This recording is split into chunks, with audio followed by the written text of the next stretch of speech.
Hello class. Now class, we are done with 5 lectures of wave optics. हमने last lecture में start किया था with interference of light. हमने interference क्या होगा, किसकी वजह से होगा, सुपरपोजिशन ऑफ वेव्स, फिर कंस्ट्रक्टिव डिस्ट्रक्टिव क्या होगा, फिर इंटरफेरेंस ऑफ लाइट क्या होगा, what will the conditions for constructive interference, destructive interference, कैसे क्या होता है, सब डिस्कस कर लिए. आज के लेक्चर में हम स्टार्ट करेंगे with the formation of steady interference pattern. So I hope class जो भी लास्ट लेक्चर तक हुआ है it is all clear with you. Now next class we talk about is steady interference pattern. अब class जैसे मैंने पहले भी कहा कि इंटरफेरेंस ऑफ लाइट हमको नॉर्मली मतलब ऐसा नॉर्मल टाइम पे जब मैं ऐसा देख रहा हूँ, नेचर में जब देख रहा हूँ तो मुझे इंटरफेरेंस ऑफ लाइट ऐसे नॉर्मली दिखाई नहीं देता है. मतलब there can be multiple sources, due to this multiple sources there can be interference taking place, है ना. सुपरपोजिशन वगैरह हो रहा होगा और इंटरफेरेंस हो रहा होगा और कंस्ट्रक्टिव डिस्ट्रक्टिव की वजह से bright band, dark band, bright point, dark point form हो रहा होगा इन टर्म्स ऑफ लाइट. बट मुझे ये नॉर्मल लाइफ में दिखाई नहीं देता है. मुझे जो भी दिखाई देता है वो एक एवरेज इल्यूमिनेशन होता है.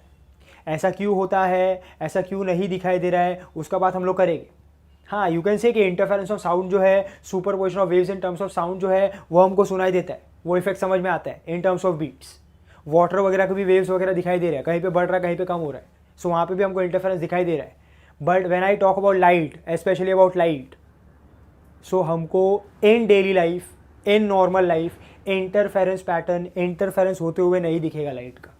मतलब हमको वो bright band, dark band, bright point, dark point ऐसा नहीं दिखाई देगा. हमको पूरी तरह से हमेशा कंटिन्यूअस लाइट दिखाई देता है ना. मतलब we are seeing average illumination. क्यों है, you will come to know now. But class मेरा तो इंटरेस्ट ये है ना कि मुझे ये इंटरफेरेंस देखना है.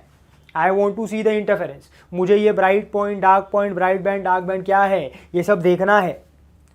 सो अब नॉर्मली तो मुझे दिखाई नहीं दे रहा है, तो अब मैं क्या करूँ. सो क्लास अगर हमको इंटरफेरेंस देखना है, if we want to see interference, हमको ये सिर्फ और सिर्फ दिखाई देगा लैब में. ये सिर्फ और सिर्फ कहाँ दिखाई देगा, लैब में.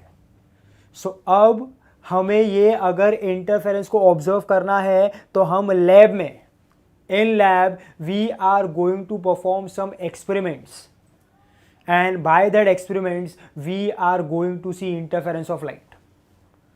और जब हम ये इंटरफेरेंस ऑफ लाइट करेंगे विद सम एक्सपेरिमेंट तो हम फॉर्म करेंगे एक steady interference pattern.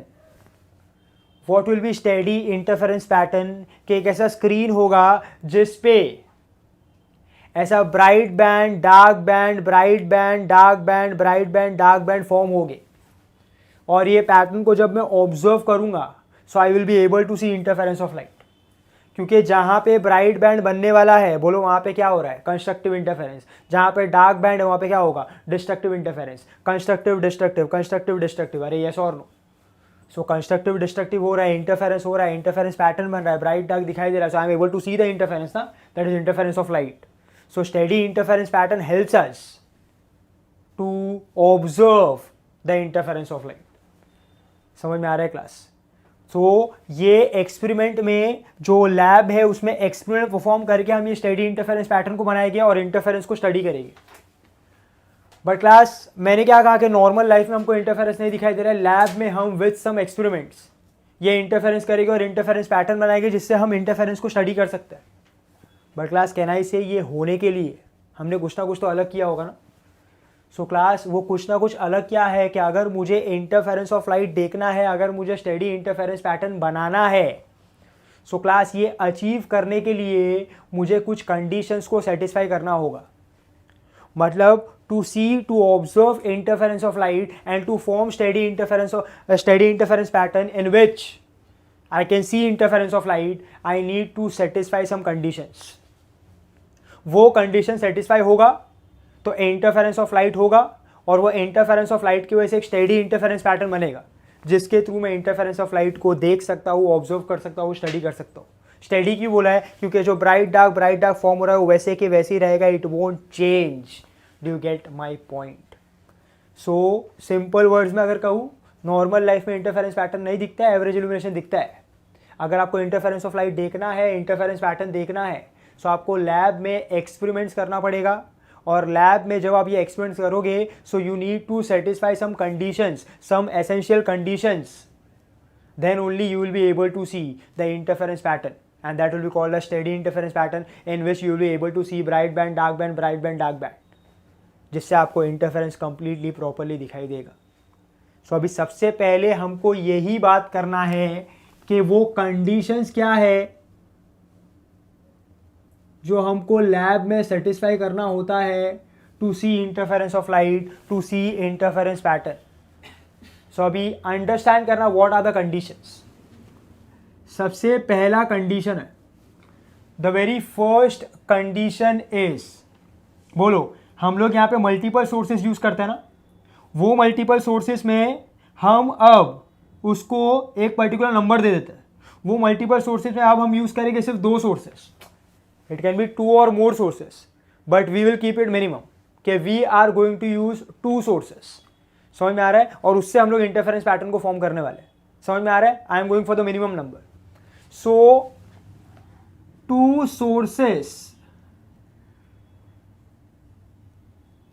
sources used must be coherent। ये बहुत ज्यादा इंपॉर्टेंट पॉइंट है, आपको ध्यान से सुनना है।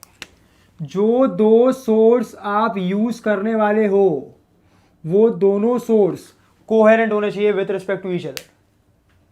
अब कोहेरेंट सोर्सेस का मतलब क्या होता है? The 2 sources must be coherent. Coherent sources का मतलब क्या होता है? कोहेरेंट वर्ड का मतलब क्या होता है? कोहेरेंट वर्ड का मतलब ये होता है कि जो 2 सोर्स मैंने यूज किया है, this 2 sources have same frequency, have same phase. Phase मतलब क्या पता? पोजीशन ना, इन टर्म्स ऑफ एंगल।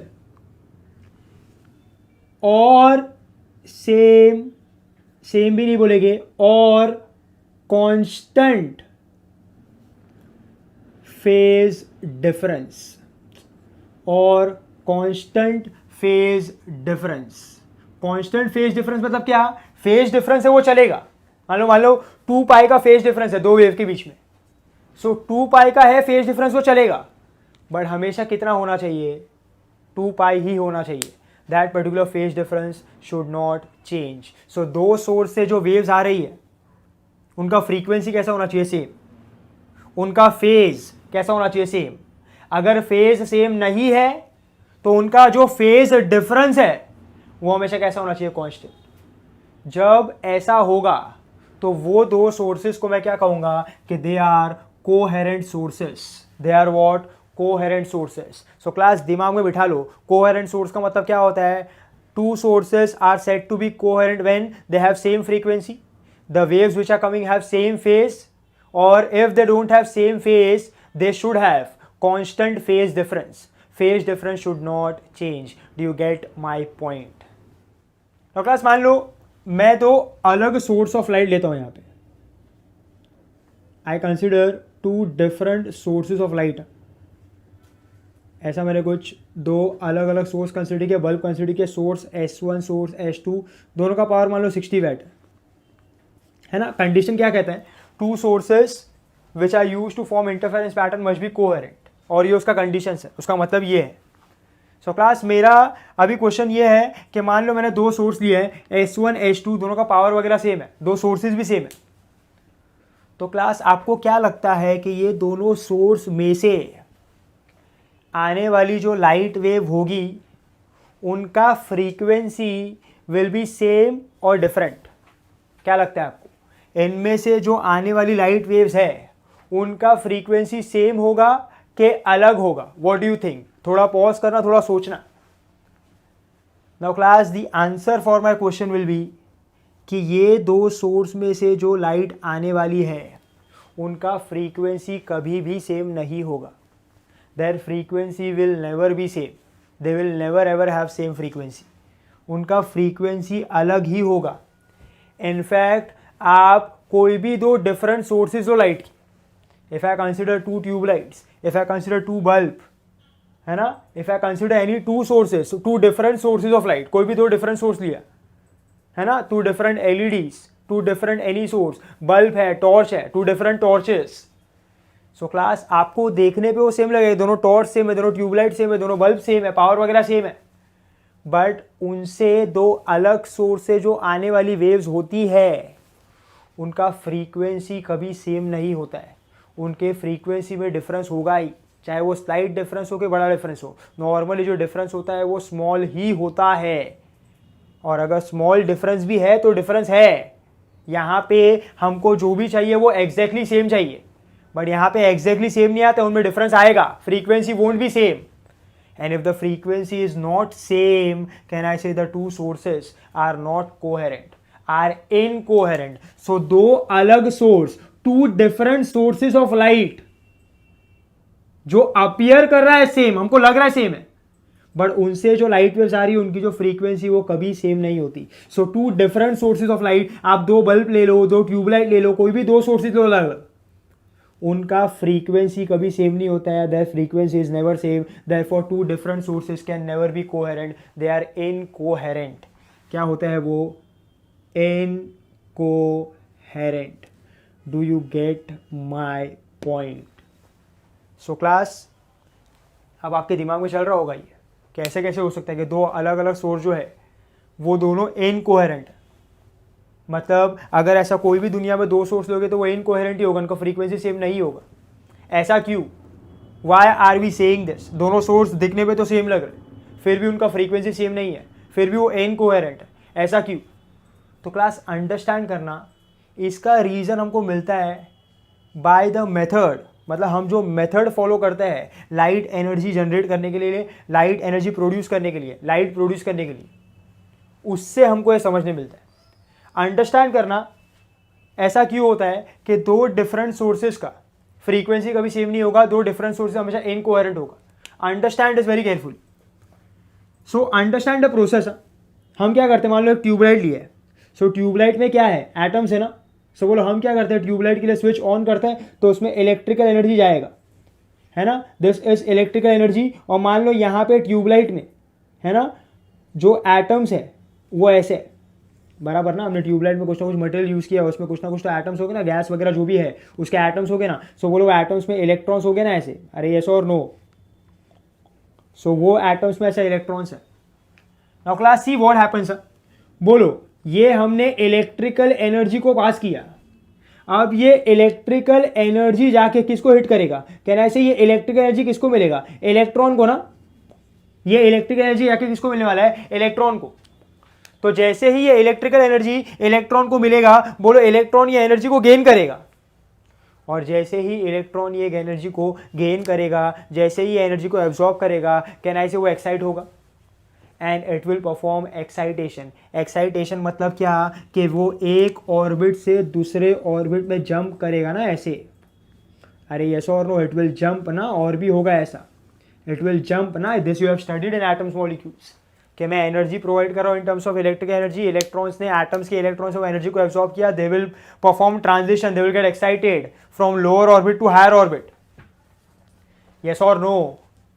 अब क्लास होगा क्या कि जैसे ही ये जंप करके ये पर्टिकुलर ऑर्बिट में जाता है, अपने ऑर्बिट को छोड़ के दूसरे ऑर्बिट में जाता है, सो बोलो वहाँ पे जब वो रहता है तो ये एटम जो वो अनस्टेबल हो जाता है ना, इट बिकम्स अनस्टेबल, क्योंकि किसी दूसरे के ऑर्बिट में। सो अब यहाँ पे कितने टाइम के लिए वो रहता है? 8⁻⁸ सेकेंड, सॉरी 10⁻⁸ सेकेंड। बोलो 10⁻⁸ सेकेंड के बाद क्या करेगा? ये इलेक्ट्रॉन फिर से जंप करेगा ना, from higher orbit to its original orbit. अरे यस और no?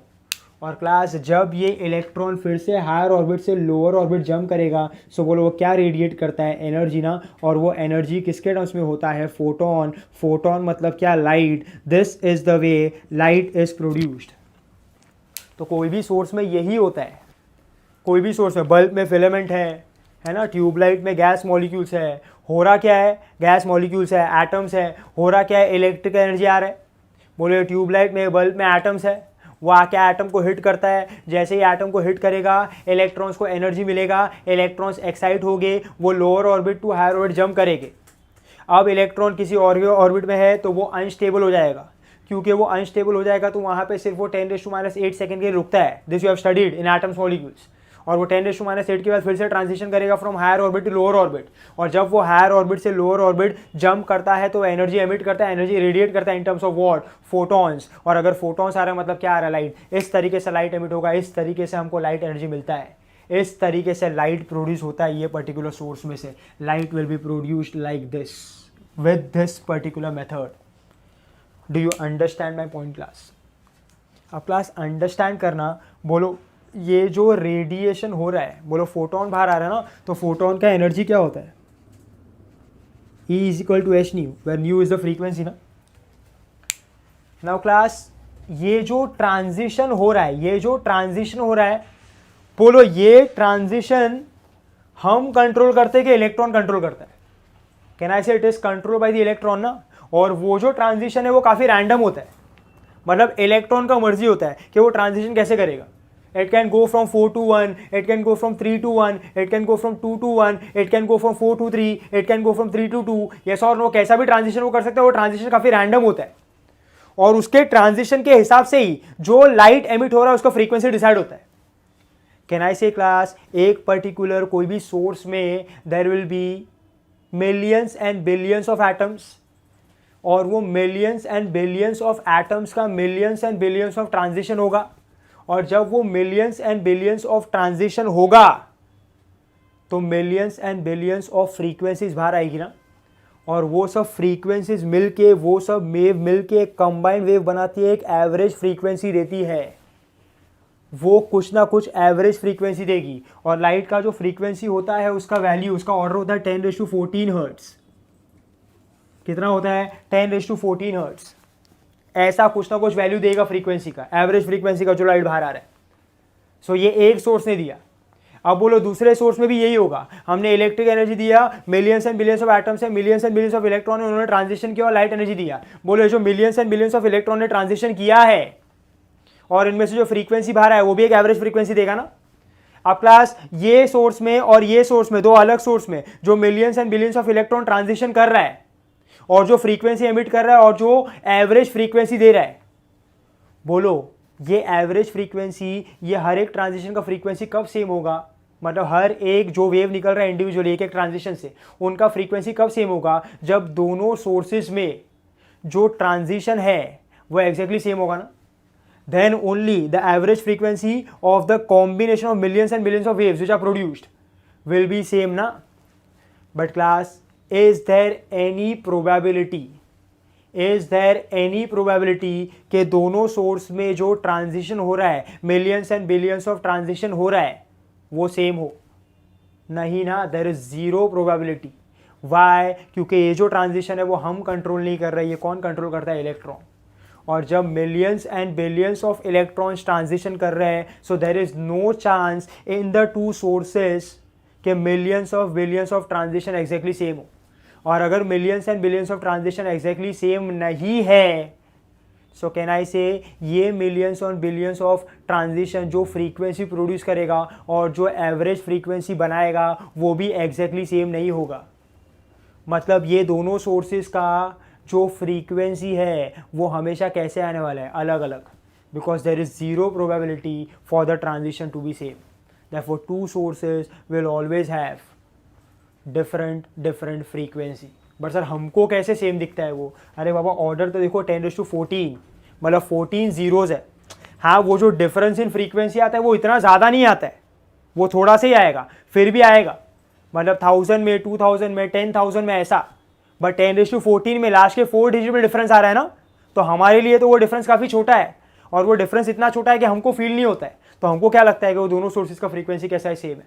But in reality there is a difference, और छोटा सा भी डिफरेंस होगा, थोड़ा सा भी डिफरेंस होगा, स्लाइट डिफरेंस होगा। सो इन टर्म्स ऑफ लाइट वो कंसिडर नहीं किया जाएगा। सेम फ्रीक्वेंसी मतलब एग्जैक्टली सेम। 100.1 तो दूसरे का भी 100.1, 100 मतलब दूसरे का भी 100, there can not be any difference. तभी ही वो दो सोर्स को हम लोग क्या कहेंगे? They will be called as coherent source. और जो दो अलग सोर्सेज है उसमें कभी फ्रीक्वेंसी सेम होने का प्रोबेबिलिटी नहीं है, स्लाइट डिफरेंस होगा, डिफरेंस होगा ही, दोनों का फ्रीक्वेंसी अलग होगा ही। तो क्या ये दुनिया में कोई भी दो अलग सोर्स का फ्रीक्वेंसी सेम हो सकता है? No. So two different sources can not be coherent, they will always be incoherent. Do you get my point? समझ में आ रहा है क्या क्लास? इसलिए दो अलग सोर्स कभी भी कोहेरेंट नहीं होते हैं, हम दो अलग सोर्स को कभी भी कोहेरेंट नहीं कह सकते हैं। समझो इस बात को, समझ में आ रहा है क्या क्लास? इस तरीके से होगा। और अब समझना कि भाई देयर इज एवरेज इल्यूमिनेशन। अब क्लास ये जो ट्रांजिशन हो रहा था यहाँ पे, ये न्यूक्लियस था और ये जो ऑर्बिट्स थे, ये जो ट्रांजिशन, मैंने क्या बोला था कि 10⁻⁸ सेकंड में रहता है और यहाँ पे millions and billions of electrons है ना। तो बोलो 10⁻⁸ सेकंड के लिए यहाँ पे रहता है, मतलब उसका time period to stay in that particular orbit is 10⁻⁸ second ना।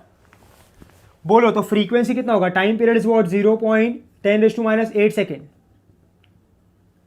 So बोलो what will be the frequency? Can I say frequency will be 1/10⁻⁸ second, that is n will be 10⁸ hertz ना, that is at 10⁸ per second। इसका मतलब ये क्या है? इसका मतलब क्या है? इसका मतलब ये है कि एक सेकेंड में कितने ट्रांजिशंस हो गए? 10⁸। कितने ट्रांजिशंस हो गए? 10⁸। There will be 10⁸ transitions. और क्योंकि इतने हाई नंबर ऑफ ट्रांजिशन हो रहा है तो बोलो वो ट्रांजिशन हम कंट्रोल कर रहे हैं कि इलेक्ट्रॉन कंट्रोल कर रहा है? इलेक्ट्रॉन कंट्रोल कर रहा है ना।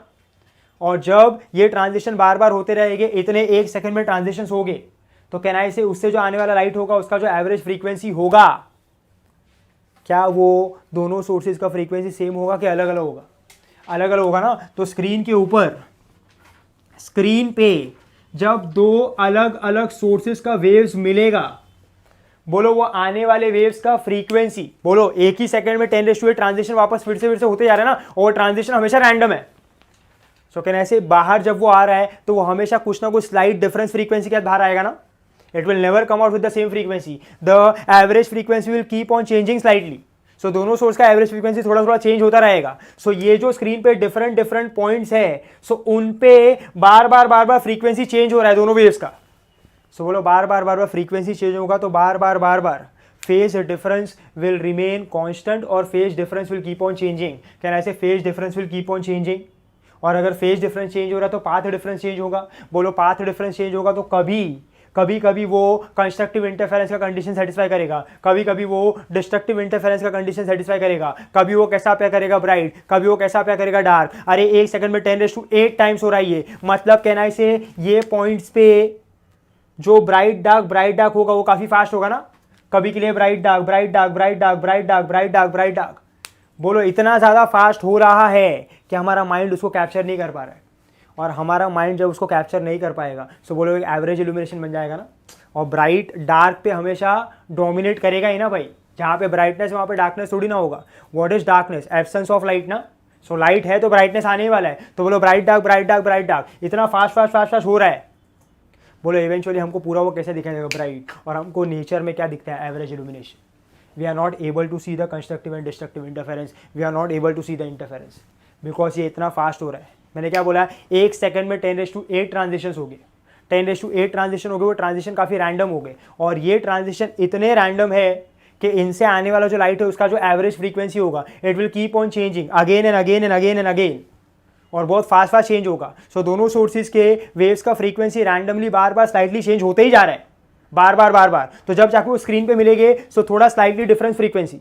सो कैन आई से अगर फ्रीक्वेंसी थोड़ा बहुत चेंज होते जा रहा है बार due to random transition, can I say उनका फेज भी चेंज होता रहेगा। तो उनके बीच में जो फेज डिफरेंस है एट डिफरेंट पॉइंट्स, इसके जो मल्टीपल वेव्स आ रहे हैं उसके, वो भी बार चेंज होता रहेगा ना। और ये ट्रांजिशन बहुत ज़्यादा फास्ट होगा क्योंकि एक सेकंड में 10⁸ ट्रांजिशन हो रहा है। तो यहाँ पे जो वेव्स मिल रहे हैं और उनके बीच में जो सुपरपोजिशन हो रहा है वो भी काफ़ी फास्ट होगा। और जब वो काफ़ी फास्ट है तो यहाँ पे एट सम पॉइंट्स कंस्ट्रक्टिव होगा, एट सम पॉइंट डिस्ट्रक्टिव होगा and it will keep on changing क्योंकि ट्रांजिशन हमेशा कैसा है? Random. Every time the frequency is थोड़ा slightly different, every time the phase difference is different. कभी कंस्ट्रक्टिव का condition satisfy कर रहा है, कभी डिस्ट्रक्टिव का। तो सेम पॉइंट पे कभी कंस्ट्रक्टिव, कभी डिस्ट्रक्टिव, कभी कंस्ट्रक्टिव, कभी डिस्ट्रक्टिव, कभी कंस्ट्रक्टिव, कभी डिस्ट्रक्टिव। और ये बहुत ज़्यादा फास्ट हो रहा है। तो हमको ब्राइट डार्क ऐसा दिखाई दे रहा है। बोलो इतना फास्ट होगा कि हमको क्या दिखाई देगा? Average illumination. और वो एवरेज इल्यूमिनेशन की वजह से हमको क्या लगेगा कि लाइट हमेशा के लिए है continuously and we won't be able to see the interference pattern. Do you get my point? So ये होता है जब दो अलग सोर्स हम कंसिडर करते हैं। So two different sources can never have the same frequency, can never have the same phase difference. Therefore, these two sources can never be coherent. They are incoherent. बोलो इनकोहेरेंट सोर्सेज की वजह से आपको screen पे हमेशा light दिखाई देगा ना, मतलब दो सोर्सेज का जो इंटेंसिटी है वो पूरी तरह से स्क्रीन पे दिखाई देगा. सो याद रखने का, जब भी दो इनकोहेरेंट सोर्सेज होगा तो स्क्रीन पे आपको पूरा इंटेंसिटी दिखाई देगा, और वो जो टोटल इंटेंसिटी है वो कॉम्बिनेशन है किसके इंटेंसिटी का, दो सोर्सेज का. मतलब मान लो एक का इंटेंसिटी I1, एक का इंटेंसिटी I2, आपको पूरा लाइट दिखाई दे रहा है स्क्रीन पे सिर्फ, देयर इज नो इंटरफेरेंस. सो जो लाइट दिखाई दे रहा है उसका इंटेंसिटी होगा ना कुछ, इस पे लाइट आ रहा है तो उसका कुछ ना कुछ इंटेंसिटी होगा. तो वो इंटेंसिटी क्या होगा, सोर्स 1 का इंटेंसिटी प्लस सोर्स 2 का intensity, the total intensity I1 plus I2. सो जब भी इनकोहेरेंट सोर्सेज होता है हमको सिर्फ स्क्रीन पे इंटेंसिटी दिखाई देता है, लाइट दिखाई देता है, और वो लाइट का जो लाइट दिखाई दे रहा है स्क्रीन पे उसका इंटेंसिटी क्या होता है, दोनों सोर्सेज के इंटेंसिटी का एडिशन है ना. पहला सोर्स स्टार्ट किया तो उसका लाइट आ रहा है, दूसरा सोर्स स्टार्ट किया तो उसका भी लाइट आ रहा है, तो लाइट बढ़ गया ना, मतलब क्या हुआ, दोनों का इंटेंसिटी ऐड हो गया. सो ये भी स्टेटमेंट आपको याद रखना, ये इंपॉर्टेंट स्टेटमेंट है. For two incoherent sources there is no interference going to take place. मतलब इंटरफेरेंस हो रहा है फिर भी हमको लग नहीं रहा है, तो हम क्या कहेंगे, इंटरफेरेंस पैटर्न फॉर्म नहीं हो रहा है, इंटरफेरेंस नहीं हो रहा है, there is average illumination. And if there is average illumination, light आ रहा है तो लाइट का कुछ ना कुछ इंटेंसिटी होगा, और वो लाइट का इंटेंसिटी क्या होगा, दोनों के इंटेंसिटी का addition. So the total intensity on the screen will be I1 plus I2, two sources का इंटेंसिटी. सो क्लास दिमाग में बिठा लो, दो डिफरेंट सोर्स कभी भी कोहेरेंट नहीं होंगे, they will always be incoherent, and they are going to give average illumination for which the resultant intensity will be addition of the intensity of the two sources, that is I1 plus I2. I hope this is very much clear with you. So class, अगर दो sources, two different sources are incoherent, so अब हम coherent sources आएंगे कैसे, क्योंकि हम तो हमेशा दो अलग सोर्सेज ही यूज कर रहे थे ना. So now how to get coherent sources, दो सोर्सेज कब कोहेरेंट हो गए. सो क्लास, कोहेरेंट सोर्सेज हमको मिलता नहीं है, कोहेरेंट सोर्सेज हमको बनाना पड़ता है, और वो बनाने के लिए डिफरेंट टेक्निक्स को हम यूज़ करते हैं. उसमें से 2-3 टेक्निक्स आप ये चैप्टर में सीखोगे वन बाय वन. अभी के लिए मैं आपको एक टेक्निक बताता हूँ, उसके बाद आगे जाके आपको और 1-2 टेक्निक पता चलेगा. The most common technique which we will use इसके बाद वाले एक्सपेरिमेंट में, दैट इज, अब देखो कोहेरेंट सोर्स कैसे बनेगा. मैं एक प्राइमरी सोर्स दूंगा, यहाँ पे हम हेल्प लेते हैं हाइजीन्स वेव थियरी का, हाइजीन्स प्रिंसिपल का. बोलो मैं यहाँ पे एक प्राइमरी सोर्स ले रहा हूँ, मैं यहाँ पे एक स्लिट ले रहा हूँ, slit, I am considering a slit ऐसा, और ये स्लिट में ये जो है ये ओपनिंग है, दिस इज द ओपनिंग. बोलो ना, according to Huygens theory can I say ये जो लाइट आने वाला है वो किसके फॉर्म में आएगा, वेव फ्रंट ना, that is spherical wave front. और ये स्पेरिकल वेव फ्रंट यहाँ पे पहुंचा है ऐसा, लाइक दिस.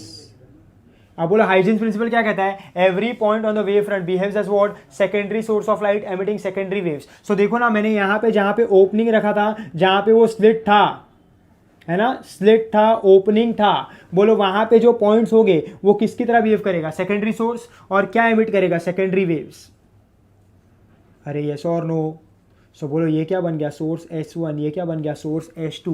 अब बोलो अगर यहाँ पे स्क्रीन है तो इसका वेव्स आ रहा है, यहाँ पे अगर स्क्रीन है इसका वेव्स आ रहा है, बोलो क्या करेगा, सुपर पोजिशन. और जब ये सुपर पोजिशन करेगा तो इसका इफेक्ट क्या होगा, interference, there will be constructive destructive. बोलो क्या फॉर्म करेगा, ब्राइट डार्क, और क्या बनेगा, इंटरफेरेंस पैटर्न ना.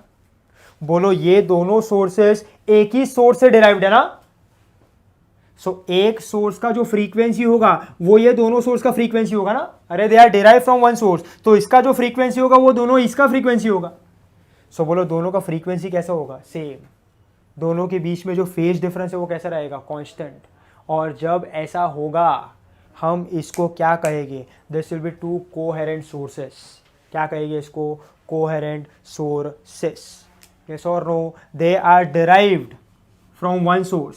और एक सोर्स का तो फ्रीक्वेंसी वही रहने वाला है जो एक सोर्स का है, उसको थोड़ी हम कंपेयर कर रहे हैं. तो इसका जो फ्रीक्वेंसी वही इन दोनों का फ्रीक्वेंसी होगा. बोलो फ्रीक्वेंसी दोनों सोर्स का कैसा होगा, सेम, क्योंकि eventually it is derived from one source. तो ये दोनों सोर्स का फ्रीक्वेंसी सेम है. तो ये दोनों सोर्स का अगर फ्रीक्वेंसी सेम है, फेज डिफरेंस कांस्टेंट है, तो ये दोनों सोर्सेज क्या हो गए, coherent. This is one way of creating what, coherent sources. There are multiple methods, but ये अभी हम यूज करने वाले हैं. I hope you are clear with this method.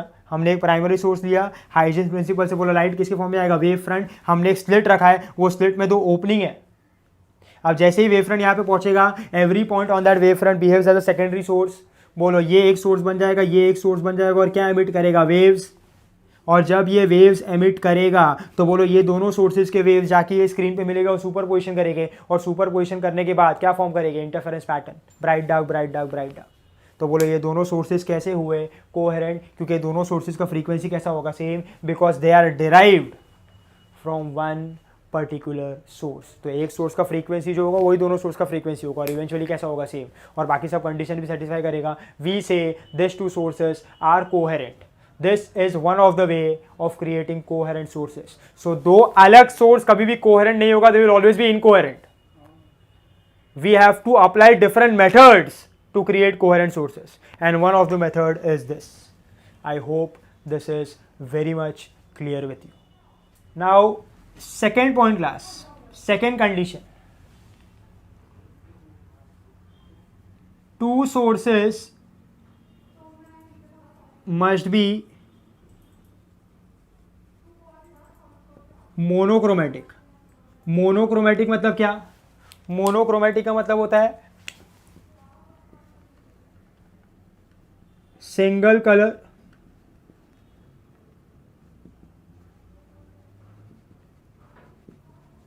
Single wavelength, single colour single wavelength, है ना, रेड तो red, blue तो ब्लू, ग्रीन तो green, only single colour, yes और नो। तो दो सोर्स जो हम यूज कर रहे हैं वो मोनोक्रोमेटिक होने चाहिए, they can not B polychromatic, मतलब वो जो सोर्स है वो मल्टीपल कलर से एमिट नहीं कर सकता है। प्रॉब्लम होगा ना क्लास, हमको इंटरफेरेंस पैटर्न बनाना है, वो इंटरफेरेंस पैटर्न में हमको bright dark bright dark bright dark चाहिए।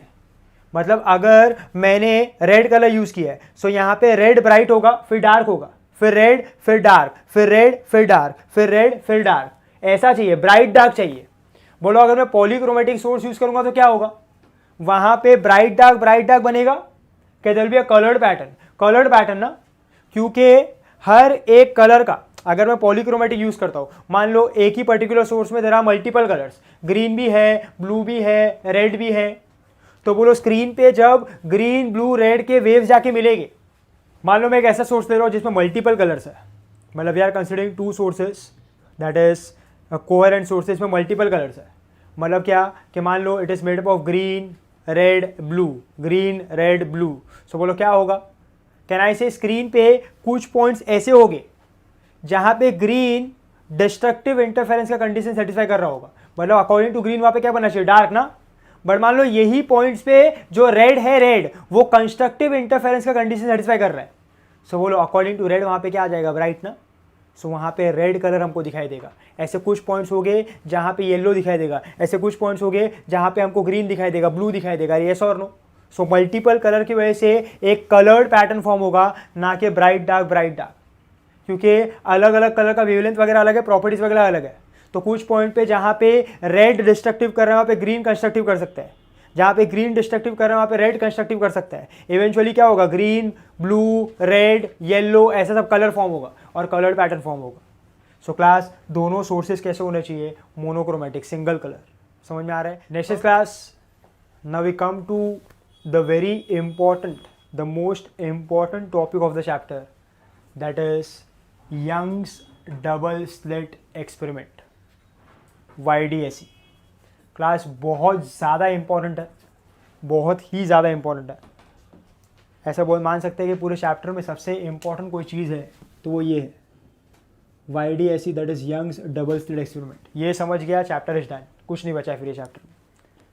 सो class, Young's double slit experiment was the first ever experiment to show formation of steady interference pattern, to show interference of light experimentally in the lab by satisfying the needed conditions। अभी हमने जो conditions बोला है वो conditions को satisfy करके Young's double slit experiment was the first experiment to show interference of light to form steady interference pattern। अब वो एक्सपेरिमेंट था क्या, वो एक्सपेरिमेंट कैसे परफॉर्म हुआ था, क्या हमको इन्फॉर्मेशन मिलता है, वही हमको अभी सीखना है। सो क्लास, सबसे पहले तो अब क्या बोला है, यंग्स डबल स्लिट एक्सपेरिमेंट। तो अभी यंग्स डबल स्लिट एक्सपेरिमेंट सबसे पहले तो बोलो, सबसे पहला कंडीशन क्या सेटिस्फाई करने का, there must be two coherent sources. तो यंग ने किस तरीके से कोहेरेंट सोर्सेज को बनाया, जो हमने मेथड फॉलो किया था वो, जिसको कहा जाता है डबल स्लिट।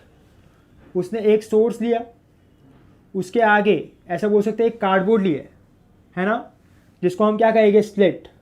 स्लिट मतलब क्या कि एक कार्डबोर्ड होगा जिसके अंदर नैरो ओपनिंग होगा।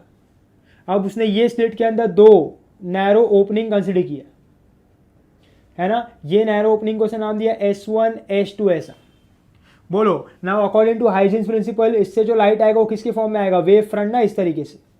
बोलो वेव फ्रंट जैसे ही यहाँ पे पहुंचेगा तो ये जो पॉइंट है ऑन द वेव फ्रंट किसकी तरह वेव करेगा, सेकेंडरी सोर्स ऑफ लाइट। और अगर ये सेकेंडरी सोर्स ऑफ लाइट है तो ये क्या एमिट करेगा, सेकेंडरी वेव्स। और ये जो सेकेंडरी वेव्स है ये क्या है, ये दोनों सोर्स के वेव्स है। और ये दोनों वेव्स के फ्रीक्वेंसी कैसे होंगे, सेम। फेज डिफरेंस कैसा होगा, कांस्टेंट। और ये जाके स्क्रीन पे हिट करेगी और सुपरपोजिशन ऑफ वेव्स करेगी, इंटरफेरेंस करेगी, कंस्ट्रक्टिव डिस्ट्रक्टिव, और according to the satisfying conditions वो कंस्ट्रक्टिव डिस्ट्रक्टिव करके ब्राइट डार्क बैंड्स बनाएगी और क्या फॉर्म करेगी, स्टेडी इंटरफेरेंस पैटर्न। सो इस तरीके से यंग्स ने 2 कोहेरेंट सोर्सेस को फॉर्म किया था। समझ में आ रहा है। सो अब मैं यहाँ पे सीधा ये कोहेरेंट सोर्सेस कंसिडर कर रहा हूँ, the sources which are created from the primary source. बोले ये सोर्स का फ्रीक्वेंसी तो कांस्टेंट फ्रीक्वेंसी रहेगा ना कुछ, वही ये 2 सोर्स का रहेगा और दोनों सोर्स का फ्रीक्वेंसी सेम है, मतलब दोनों सोर्स कैसे कोहेरेंट। सो अब अगर मैं ये 2 सोर्स को यहाँ पे बनाऊँ ऐसा, like this is source S1 and this is source S2। समझ में आ रहा है class, am I clear with this. So ये पहला सोर्स है, ये दूसरा सोर्स है, this 2 sources are coherent sources. मान लो मैं यहाँ से ऐसा एक लाइन ज्वाइन कर देता हूँ यहाँ पे, ईयर ऐसा, लाइक दिस। समझ में आ रहा है क्लास। अब क्लास कुछ टर्म्स है, अच्छे से ध्यान दे के समझना। सोर्स से स्क्रीन का जो डिस्टेंस होगा, कोहेरेंट सोर्सेस से जो स्क्रीन का डिस्टेंस होगा, that is capital D। What is capital D?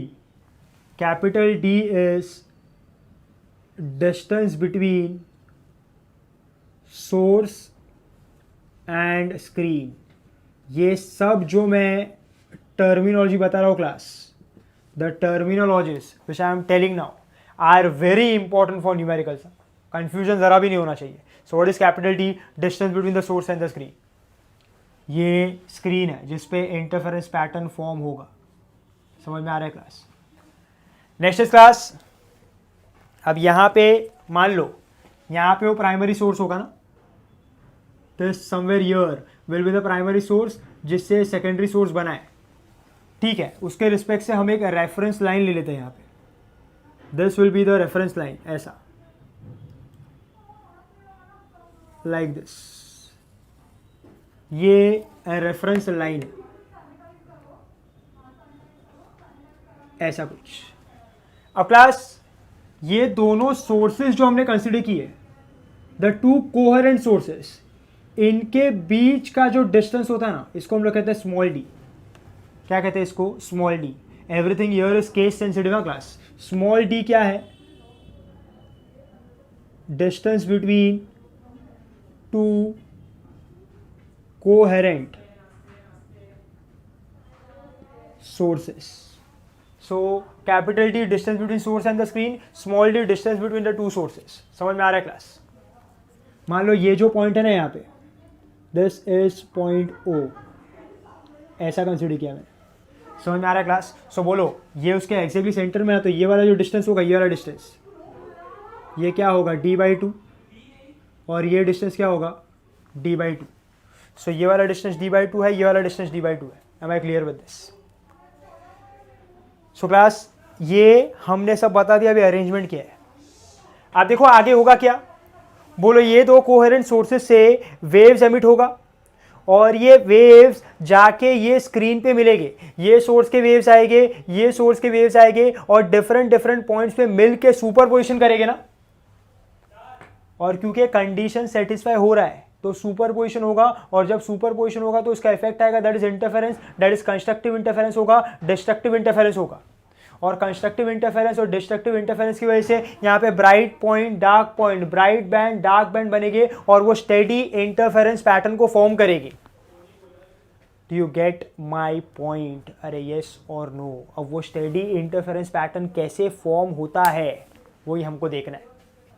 Once again I will repeat my self. बोलो, अब हमने पूरा अरेंजमेंट कर दिया है। हमने एक पर्टिकुलर प्राइमरी सोर्स लिया, वो पर्टिकुलर प्राइमरी सोर्स से दो सेकेंडरी कोहेरेंट सोर्सेज बने। So these two sources are coherent. They have same frequency and the waves will have constant phase difference. अभी ये दोनों सोर्सेज के बीच में डिस्टेंस है स्मॉल डी, जो सोर्स से लेकर स्क्रीन तक का डिस्टेंस है कैपिटल डी। और फिर हमने जो भी था आगे इन टर्म्स ऑफ जो भी कैलकुलेशन के टर्म्स में डिस्टेंस वगैरह है वो सब कंस्ट्रक्शन वगैरह कर दिया है। अब बोलो ये दोनों कोहेरेंट सोर्सेज है। बोलो ये दोनों कोहेरेंट सोर्सेज क्या एमिट करेगा? Waves in every possible direction. और इनके जो वेव्स है दोनों सोर्सेज के वो ये स्क्रीन पे आएगी, स्क्रीन पे इंसिडेंट होंगे, सच दैट दोनों सोर्सेज के जो वेव्स है वो पर्टिकुलर पॉइंट्स पे, ये पर्टिकुलर स्क्रीन के डिफरेंट पॉइंट्स पे मिलेंगे। और जब ये दोनों सोर्स के वेव्स डिफरेंट पॉइंट्स पे मिलेंगे, n नंबर ऑफ पॉइंट्स पे मिलेंगे, तो सुपर पोजिशन करेगी।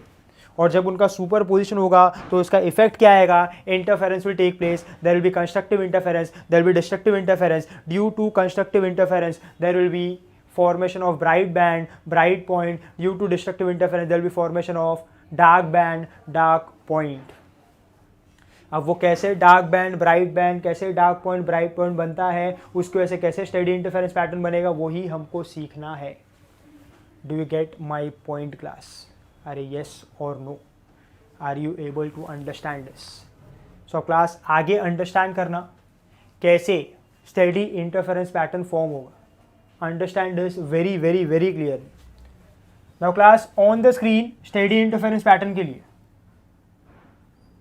मान लो सबसे पहले मैं ये पॉइंट ओ कंसिडर करता हूं।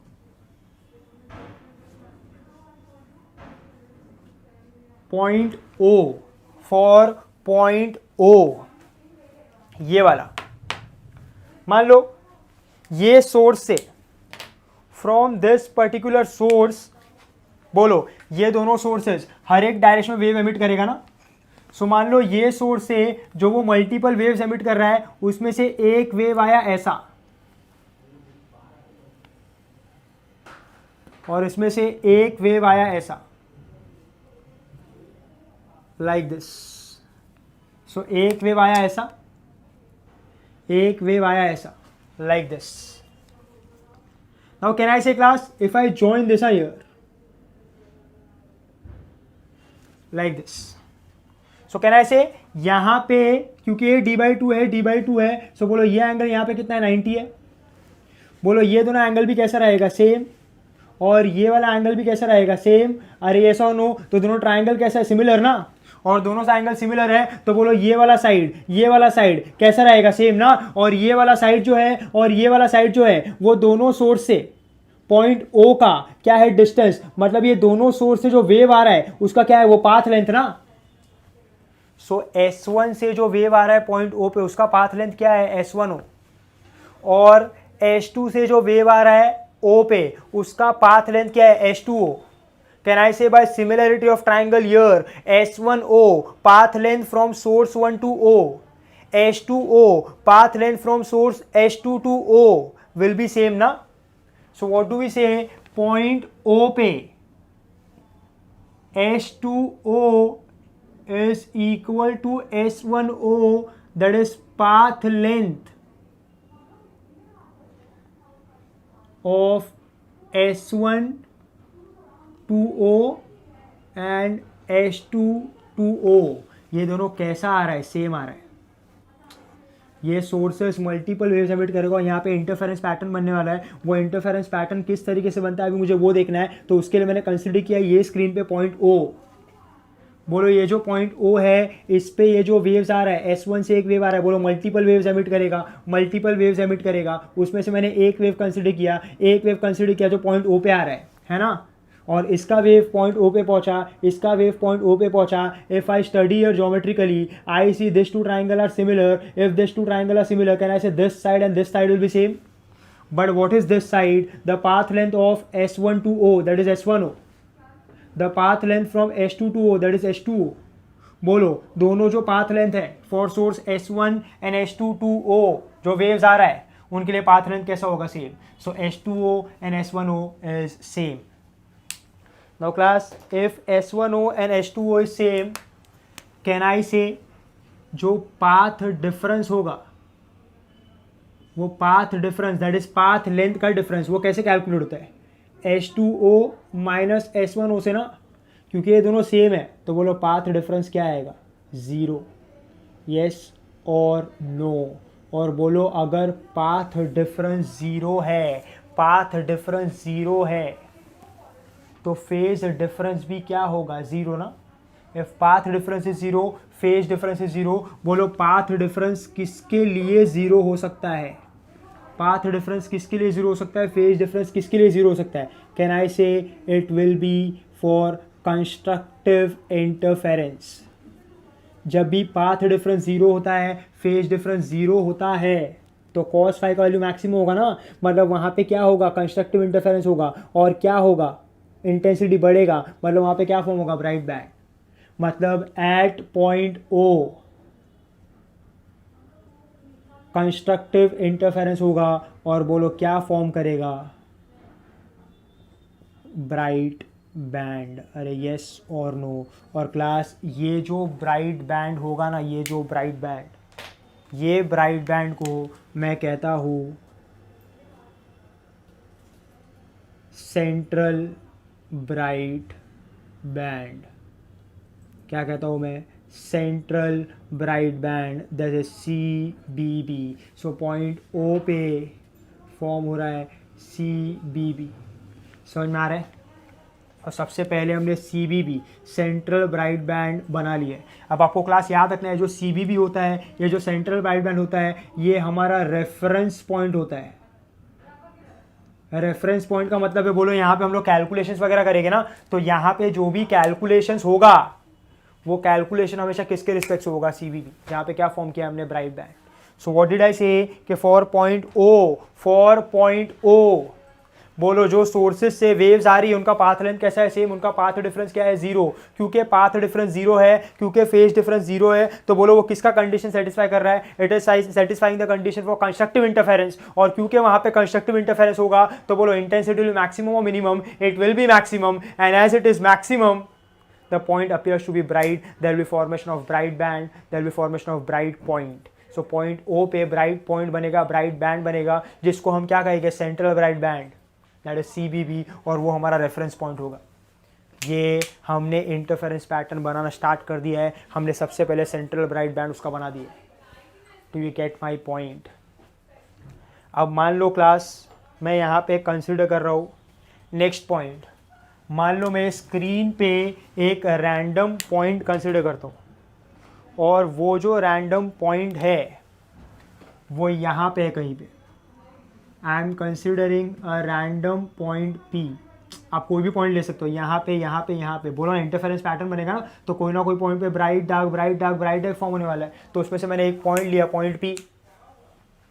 सो बोलो अब क्या होगा? अब क्या होगा? बोलो अब ये सोर्स से वेव जाएगा. सो इफ आई कंसिडर, बोलो अब ये सोर्स से जो वेव जा रहा है, उसमें से एक वेव S1 से यहां तक जाएगा P तक, ऐसा. और एक वेव यहां से जाएगा ऐसा. यस और नो? सो S1 से ऐसा P तक, और S2 से ऐसा P तक. S1 से एक वेव जाएगा, S2 से एक वेव जाएगा P तक. अरे यस और नो? और बोलो ये पॉइंट पे आके मिलेगा. बोलो जब ये दोनों वेव्स, दोनों सोर्सेज के वेव्स ये पॉइंट पे आके मिलेंगे, सो कैन आई से they will super impose, they will perform super position of waves, जिसकी वजह से इंटरफेरेंस होगा. और वो इंटरफेरेंस या तो कंस्ट्रक्टिव हो सकता है या तो डिस्ट्रक्टिव हो सकता है. कंस्ट्रक्टिव हुआ तो क्या? ब्राइट. डिस्ट्रक्टिव हुआ तो क्या? डार्क. अब यहाँ पे कंस्ट्रक्टिव होगा, डिस्ट्रक्टिव होगा, क्या होगा क्या नहीं होगा पॉइंट P पे, यह हमको फाइंड आउट करना है. मतलब अगर पॉइंट P पे मुझे कंस्ट्रक्टिव चाहिए, सो क्या कंडीशन होना चाहिए? और पॉइंट पी पे अगर मुझे डिस्ट्रक्टिव चाहिए तो क्या कंडीशन होना चाहिए, कब पॉइंट पी पे कंस्ट्रक्टिव की वजह से ब्राइट बैंड फॉर्म होगा और कब पॉइंट पी पे डिस्ट्रक्टिव की वजह से डार्क बैंड फॉर्म होगा, इसका कंडीशन क्या है, इसका तरीका क्या है फॉर्म करने का, ये अभी मुझे जानना है। Do you get my point class? So अब मैंने क्या बोला, मैंने पॉइंट पी लिया है, दोनों सोर्सेज से पॉइंट पी पे वेव जा रहा है और क्योंकि वेव्स पॉइंट पी पे जा रहा है तो ये क्या करेगा, सुपरपोजिशन, ये क्या करेगा, इंटरफेरेंस। ये जब इंटरफेरेंस करेगा तो पॉइंट पी पे या तो कंस्ट्रक्टिव हो सकता है या तो डिस्ट्रक्टिव हो सकता है, या तो ब्राइट बैंड या तो डार्क बैंड। कब ब्राइट होगा कब डार्क होगा, अब इसके लिए हमको कंडीशन फाइंड आउट करना है। Do you get my point? So class अभी अंडरस्टैंड करना अभी आगे मैं क्या कर रहा हूँ। So second we are talking about point P. So point P के लिए अब अंडरस्टैंड करना, सबसे पहले if I talk about path difference between the two waves, तो बोलो पाथ डिफरेंस क्या होगा। अब बोलो सोर्स 1 से जो वेव जा रहा है उसका पाथ लेंथ कितना है, S1P, और सोर्स 2 से जो वेव जा रहा है उसका पाथ लेंथ कितना है, S2P। कहना इसे अब दोनों का जो पाथ लेंथ है वो सेम नहीं है ना। देखो ना यहां से अगर इसको ज्वाइन किया ऐसा लाइक दिस, सो देखो ना इसका पाथ लेंथ इतना है, इसका पाथ लेंथ यहां तक, और ये एक्स्ट्रा पाथ लेंथ है ना उसका। सो दोनों का पाथ लेंथ सेम है क्या अलग अलग है? बट ऑब्वियस ना अलग अलग है। S2P का ज्यादा है, S1P का कम है, they both have different path length. और अगर पाथ लेंथ अलग अलग है तो उनमें क्या होगा, पाथ डिफरेंस। और वो जो पाथ डिफरेंस है मान लो इट इज डेल्टा पी, वो कितना है, वो कितना है path difference. Can I say it is S2P minus S1P। Yes और नो, पॉइंट P पे what is the path difference, S2P minus S1P।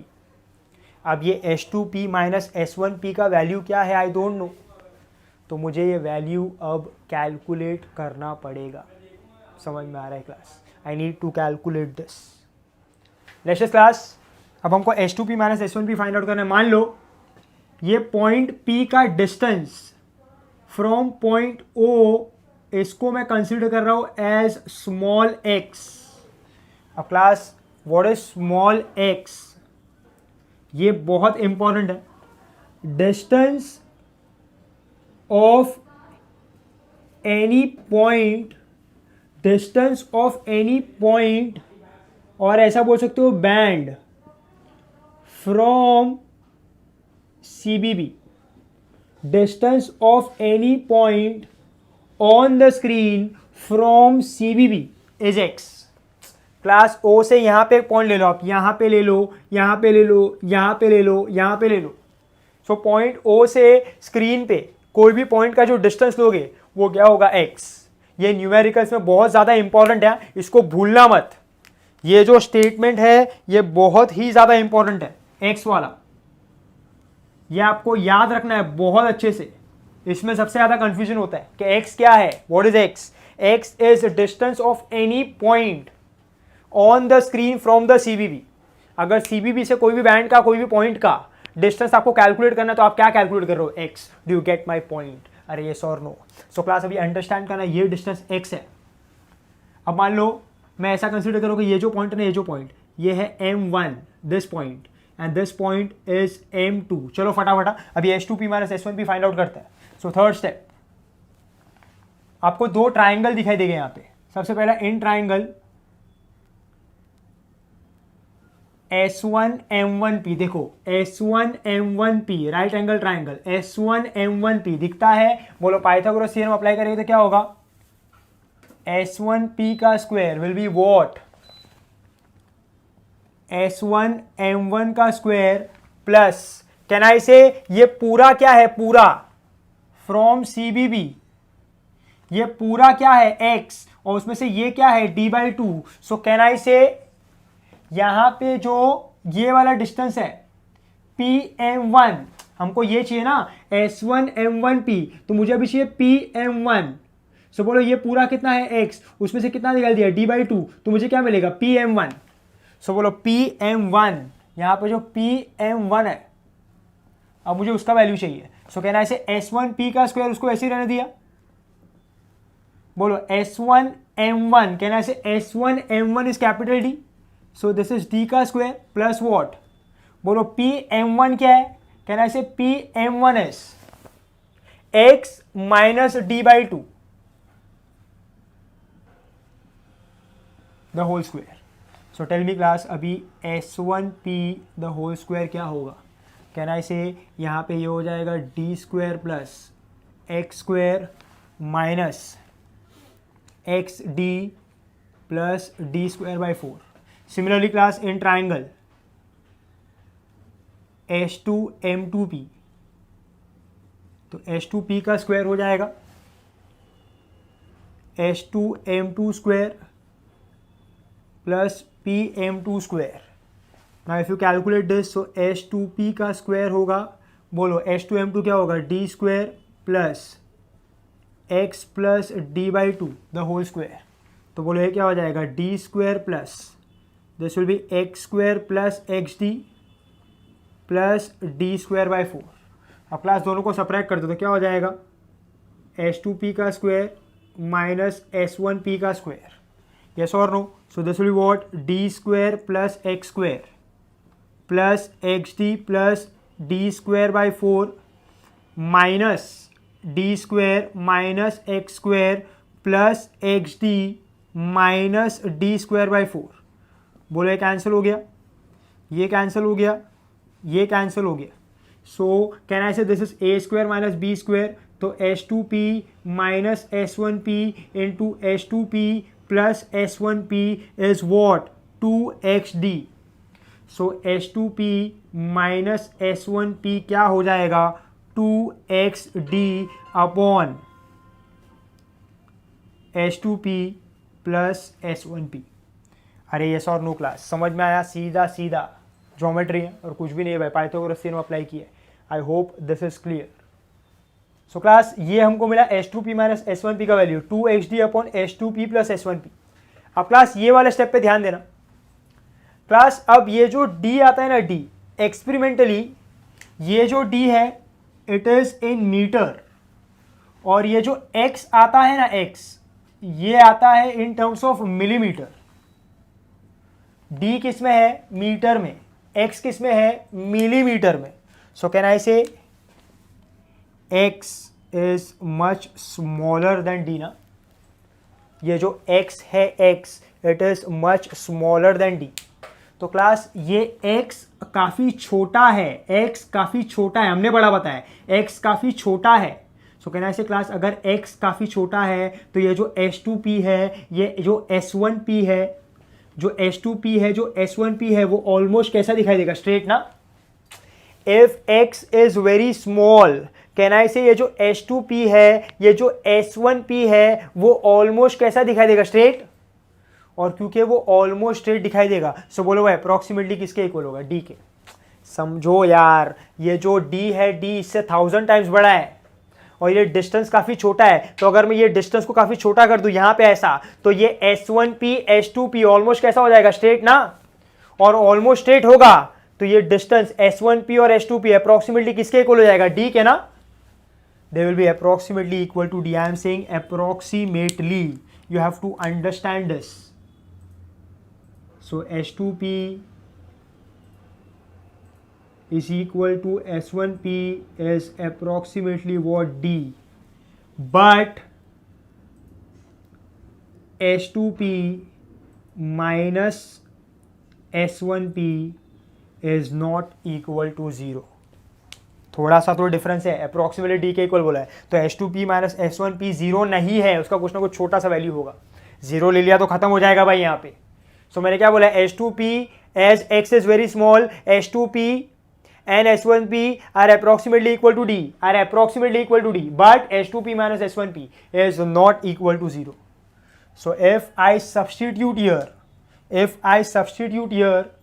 तो क्या मिलेगा, can I say H2P minus S1P will be 2x small d upon 2 capital D. बोलो 2 cancel, बोलो H2P minus S1P is what, small x, ये small x small d by capital D. बोलो यही क्या है, path difference. So path difference is what? Small x small d by capital D. This is the very first formula we get for Young's double slit experiment, a very important formula class. The path difference in YDSE is calculated by what? X small d by capital D, x small d by capital D, x small d by capital D. अरे yes or no? समझ में आ रहा है? Are you clear with this? Next class, अब हमारे पास जो path difference है वो ये है.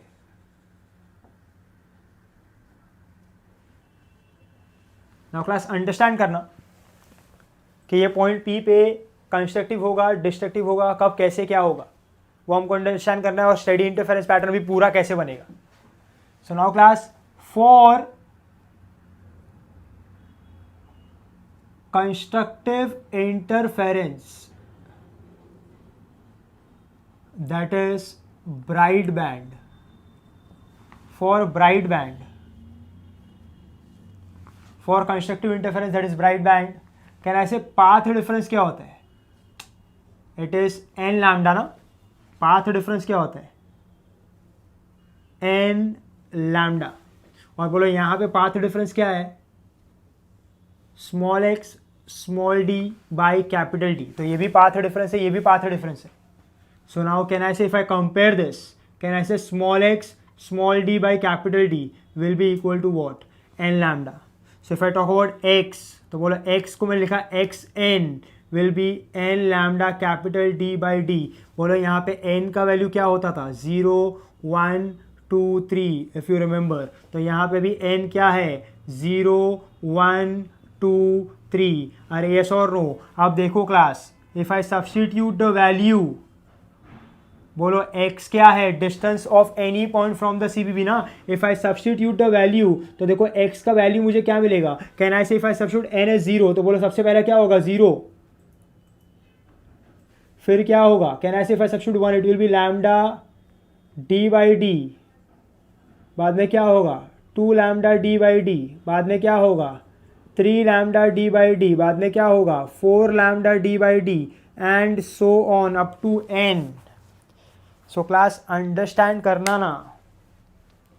बोलो ये सब कौन से डिस्टेंस है? ये वो फॉर्मूला है for formation of bright band for constructive interference. बोलो ये सब x क्या है? डिस्टेंस ना. Distance from the CBB to different points. 0 lambda d by D, 2 lambda d by D, 3 lambda d by D, 4 lambda d by D are the distances from the CBB. जहाँ पे क्या form होगा? Bright band. जहाँ पे क्या form होगा? Bright band. ये सब वो डिस्टेंस हो गए जहाँ पे क्या फॉर्म होगा? Bright band. सो अगर पॉइंट P पे ये जो x का डिस्टेंस है, इसमें से कोई भी एक पर्टिकुलर डिस्टेंस होगा, तो बोलो पॉइंट P पे क्या बनेगा? Bright band. बोलो अगर x इक्वल टू 0 है, मतलब ये ही ना O पे, बोलो क्या फॉर्म होगा? Central bright band. फिर बोलो लैम्डा d बाई डी पे, यहां से distance lambda d by D पे, ये फॉर्म होगा फर्स्ट ब्राइट. देखो CBB is the reference, so it is taken as 0, then there is formation of first bright. So CBB को फर्स्ट ब्राइट नहीं मानना होता है. CBB के बाद जो ब्राइट होता है वो फर्स्ट ब्राइट. फिर उसके बाद बोलो क्या फॉर्म होगा? Second bright. फिर क्या फॉर्म होगा? Third bright. फिर क्या फॉर्म होगा? Fourth bright. ऐसे n number of bright bands form होंगे. सो CBB से ये सब डिस्टेंस पे ऊपर और नीचे इक्विवेलेंटली, ऊपर और नीचे ये सब डिस्टेंस पे क्या फॉर्म होगा? Bright band. क्या फॉर्म होगा? Bright band. Do you get my point? So मैंने जो पॉइंट P लिया है उसमें से अगर ये जो पॉइंट P का डिस्टेंस है x, अगर इसमें से कोई भी डिस्टेंस है तो बोलो वहाँ पे ब्राइट बैंड बनेगा वो पर्टिकुलर नंबर का. Do you get my point? So at this particular point there is formation of bright band on this particular screen. समझ में आ रहा है class? Next is for destructive interference.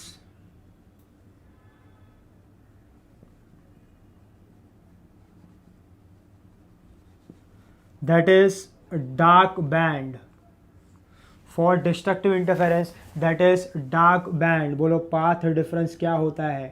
2n minus 1 lambda by 2 where n is what? 1, 2, 3 and so on. बोलो if I compare now, बोलो what do I get?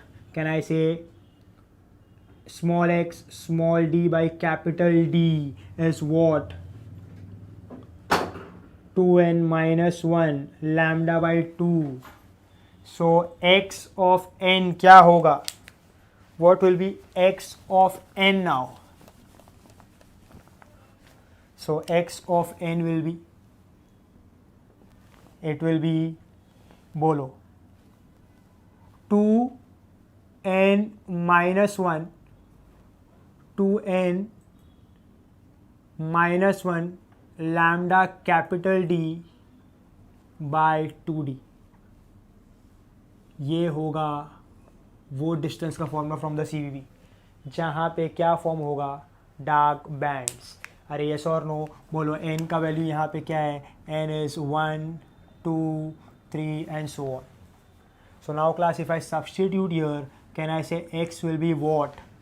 बोलो can ऐसा अगर मैंने 1 सब्स्टिट्यूट किया तो this will B lambda d by 2d. फिर क्या होगा? 3 लैम्डा d बाई 2d. फिर क्या होगा? 5 लैम्डा d बाई 2d. फिर क्या होगा? 7 lambda d by 2d and so on. मतलब ये CVB से ये सारे डिस्टेंस पे ऊपर और नीचे बोलो क्या फॉर्म होगा? Dark band. सो अगर पॉइंट P का distance from this particular CVB इसमें से कोई भी डिस्टेंस है तो बोलो वहाँ पे वो पर्टिकुलर नंबर का क्या फॉर्म होगा? Dark band. क्या होगा? Destructive interference. सो बोलो ये क्या है? बोलो this will be what? First dark. This will be what? Second dark. This will be what? Third dark. This will be what? Fourth dark. ऐसे बनते जाएगा ऊपर नीचे. सो इस तरीके से ये सारे डिस्टेंस पे क्या बनने वाले हैं? There will be formation of bright band and dark band and there will be formation of steady interference pattern. Do you get my point? So ये होगा ये कंडीशन, ये formula this are very much of importance. और ये सब distances. I hope class this is clear with you. So now class अभी steady interference pattern देखो कैसे बनेगा. बोलो सबसे पहले क्या बनेगा? CVB ना, सेंटर में क्या होगा? CVB. सो क्लास ये होगा CVB ऐसा. सो this will be the CVB. समझ में आ रहा है? That is central bright band. अरे यस और नो? समझ में आ रहा है क्लास? ये होगा सेंट्रल ब्राइट बैंड. तो सबसे पहले CVB फॉर्म हुआ यहाँ पे. There is formation of CVB है ना, रेफरेंस के लिए सेंट्रल वाला. तो CVB और वो कैसा है? ब्राइट है. अब अंडरस्टैंड करना CVB से डिफरेंट डिस्टेंस पे डिफरेंट बैंड फॉर्म हो गए. बोलो अब CVB के बाद देखो फर्स्ट ब्राइट कहाँ पे फॉर्म होता है? लैम्डा d बाई डी पे. और फर्स्ट डार्क कहाँ पे फॉर्म होता है? लैम्डा d बाई 2d पे. तो बोलो ये डिस्टेंस कम है कि ये डिस्टेंस कम है? कहना ऐसे ये वाला डिस्टेंस कम है ना, तो डार्क का डिस्टेंस कम है फ्रॉम द CVB. तो बोलो सबसे पहले कौन फॉर्म होगा? डार्क के ब्राइट, जिसका डिस्टेंस कम होगा वो ना. सो अब CVB के बाद क्या फॉर्म होगा? There will be formation of dark ऐसा, लाइक दिस. यहाँ पे डार्क फॉर्म होगा ऐसा, इस तरीके से. सो बोलो ये क्या होगा? दोनों जगह पे जैसे ऊपर होगा वैसे ही नीचे होगा, इक्विवेलेंट चलेगा वो. ये CVB के ऊपर और CVB के नीचे the things will be same. So first dark and first dark. बोलो इसके बाद आगे क्या होगा? बोलो अब ये वाला डिस्टेंस हो गया, फर्स्ट डार्क बन गया. बोलो अभी नेक्स्ट डार्क कभी बनेगा? 3 लैम्डा d बाई 2d पे. और फर्स्ट ब्राइट के लिए क्या है? Lambda d by D. तो बोलो अभी कौन सा डिस्टेंस कम है? ये वाला ना, फर्स्ट ब्राइट का. सो अब क्या फॉर्म होगा? फर्स्ट ब्राइट ऐसा. So there will be formation of first bright now. Yes or no? So यहाँ पे first bright, यहाँ पे first bright. अरे yes or no? अब देखो आगे अगर मैं ऐसा कंसिडर कर लेता हूँ, लाइक दिस।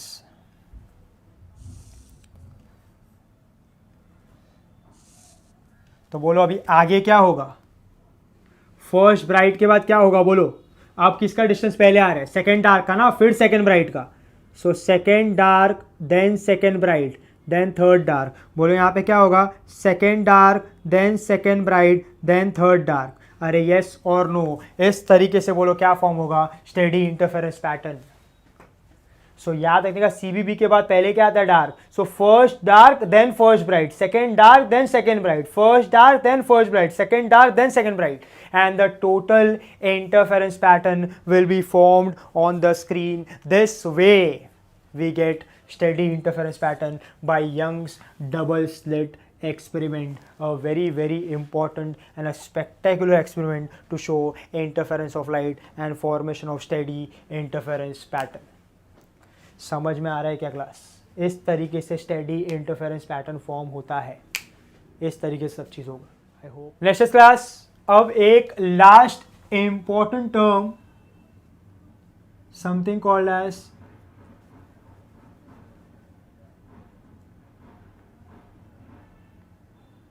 बैंडविड्थ और fringe width.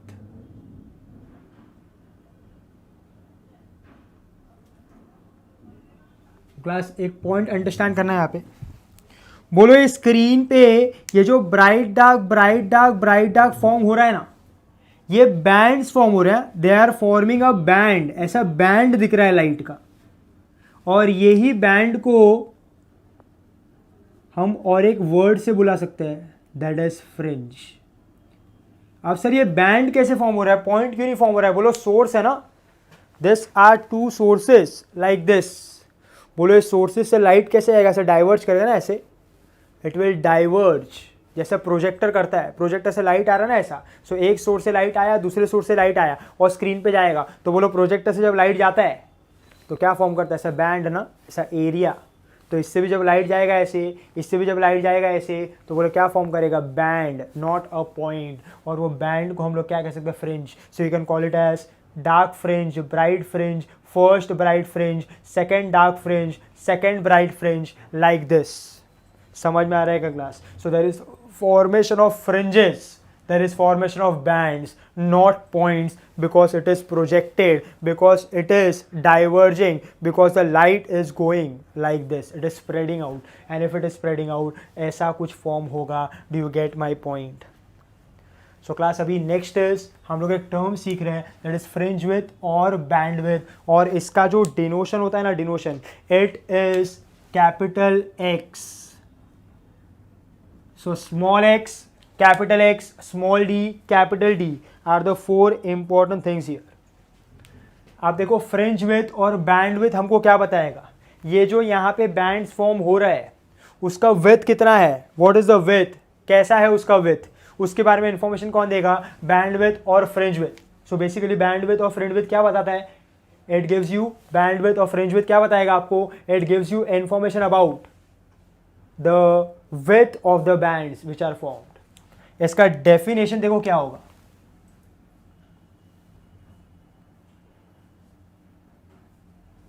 Distance between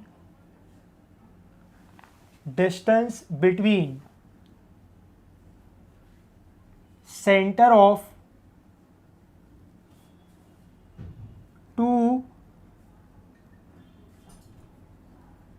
consecutive bright band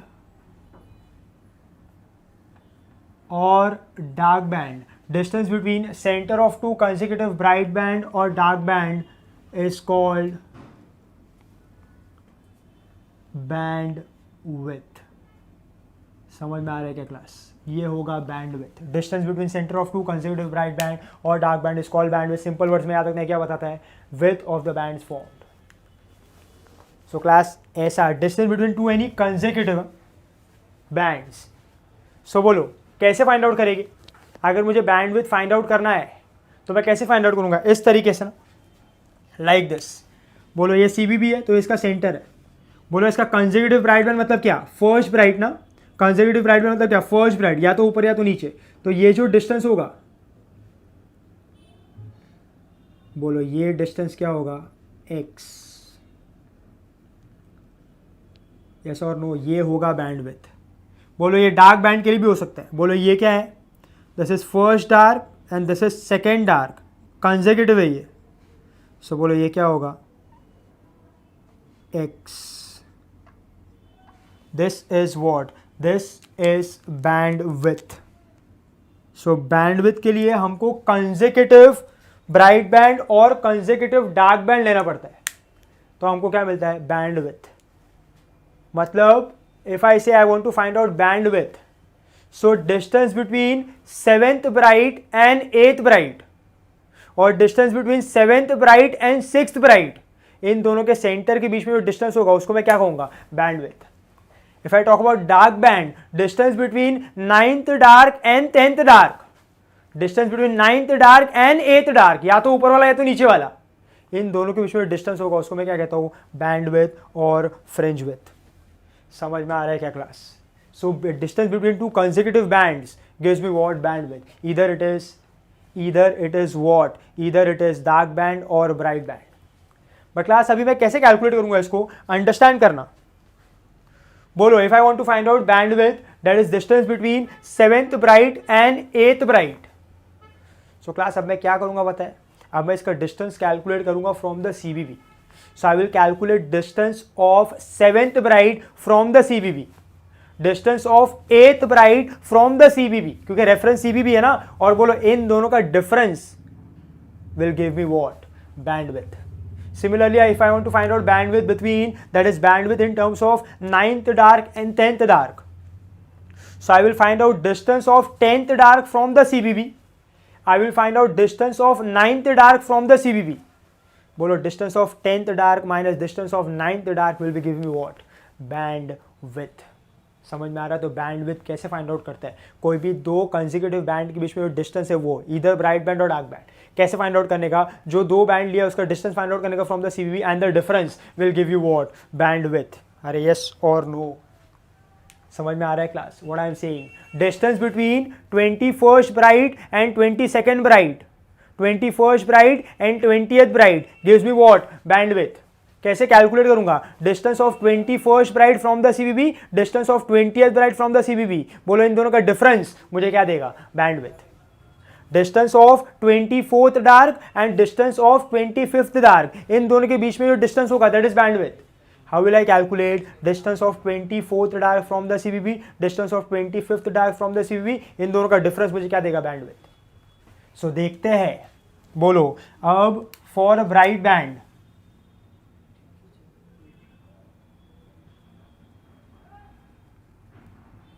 तो बोलो दो कंसेक्यूटिव बैंड लेना ना, फॉर ब्राइट बैंड क्या होगा, x from the distance from the CBB, distance क्या होता है, x will be what, n lambda capital D by small d। बोलो अगर मैंने इसके +1 लिया तो ये क्या हो जाएगा, n+1 lambda D by small d, है ना, कंसेक्यूटिव बैंड। अब बोलो इन दोनों को सबट्रैक्ट किया, so x of n+1 minus x of n will be what, n+1 lambda d by small d minus n lambda d by small d।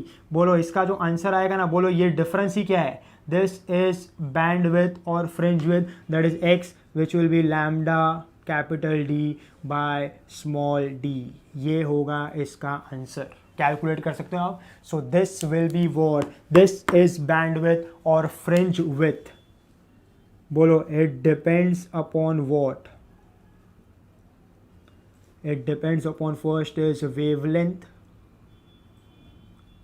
Second is capital D and third is small d। बोलो capital D के साथ relation कैसा है, direct, small d के साथ relation कैसा है, inverse. बोलो बैंडविड्थ जितना ज़्यादा होगा उतने बड़े बड़े बैंड्स फॉर्म होंगे, और जितने बड़े बड़े बैंड्स फॉर्म होंगे उतना स्टेडी इंटरफेरेंस पैटर्न बराबर से क्लियरली दिखाई देगा। सो अगर आपको बैंडविड्थ ज़्यादा चाहिए तो d ज़्यादा होना चाहिए, अगर आपको बैंडविड्थ ज़्यादा चाहिए तो स्मॉल d कम होना चाहिए। इसलिए तो बोला है इन द कंडीशंस कि distance between the two sources must be less and distance between the source and the screen must be more. अरे येस और नो, क्योंकि हमको बैंडविड्थ ज़्यादा चाहिए, जितने अच्छे बैंड्स फॉर्म होंगे उतना अच्छा इंटरफेरेंस पैटर्न बनेगा। yes or no? अब class similarly you can find out for dark band. So बोलो बहुत डार्क बैंड अगर मैंने कंसिडर किया, बोलो x ऑफ n क्या होगा, 2n minus one lambda D by 2d and x of n plus one क्या होगा, कुछ भी ले सकता हूँ ना मैं, plus one, 9th dark 10 dark और 9th डार्क 8 डार्क, तो ये क्या हो जाएगा 2 into n plus one minus one lambda D by 2d. अभी आप क्या करोगे, इसका डिफरेंस लोगे, x of n plus one minus x of n, ये होगा x और इसका भी जो आंसर आएगा वो आएगा lambda capital D by small d. इसका आंसर क्या आएगा, lambda capital D by small d. इससे क्या पता चलता है क्लास कि दोनों ब्राइट बैंड के लिए और डार्क बैंड के लिए बैंडविड्थ कैसा है, same. So there are some points हमको जो यहाँ पे लिखना होगा. सबसे पहले बोलो दोनों ब्राइट बैंड और डार्क बैंड के लिए बैंडविड्थ कैसा है, same. So for all the bands form either it is bright band और dark band, the bandwidth, the width of the bands is same. So class सबसे पहला पॉइंट क्या है, all bands have equal width. Second is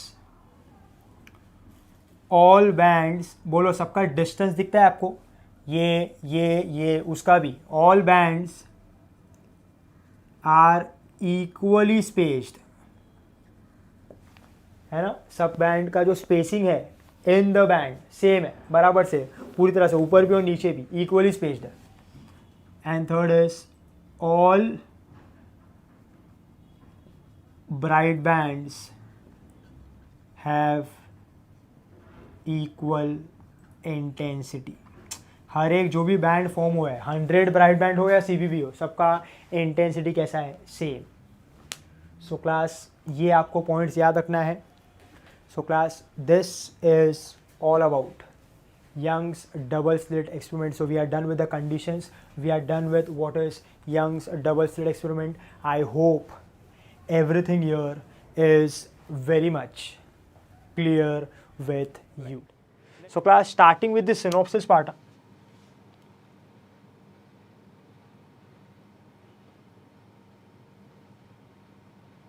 चलो सबसे पहले हमने study किया अबाउट, इस चैप्टर में सबसे पहले हमने स्टडी किया about superposition of waves.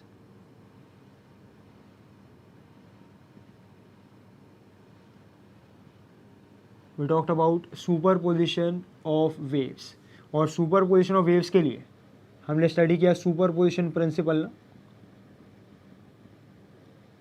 Super position of principle क्या होगा जो हमने सीखा है भाई, that is Y bar is y1 bar plus y2 bar plus y3 bar, the equation for the resultant displacement. ये ऐसा चलता रहेगा.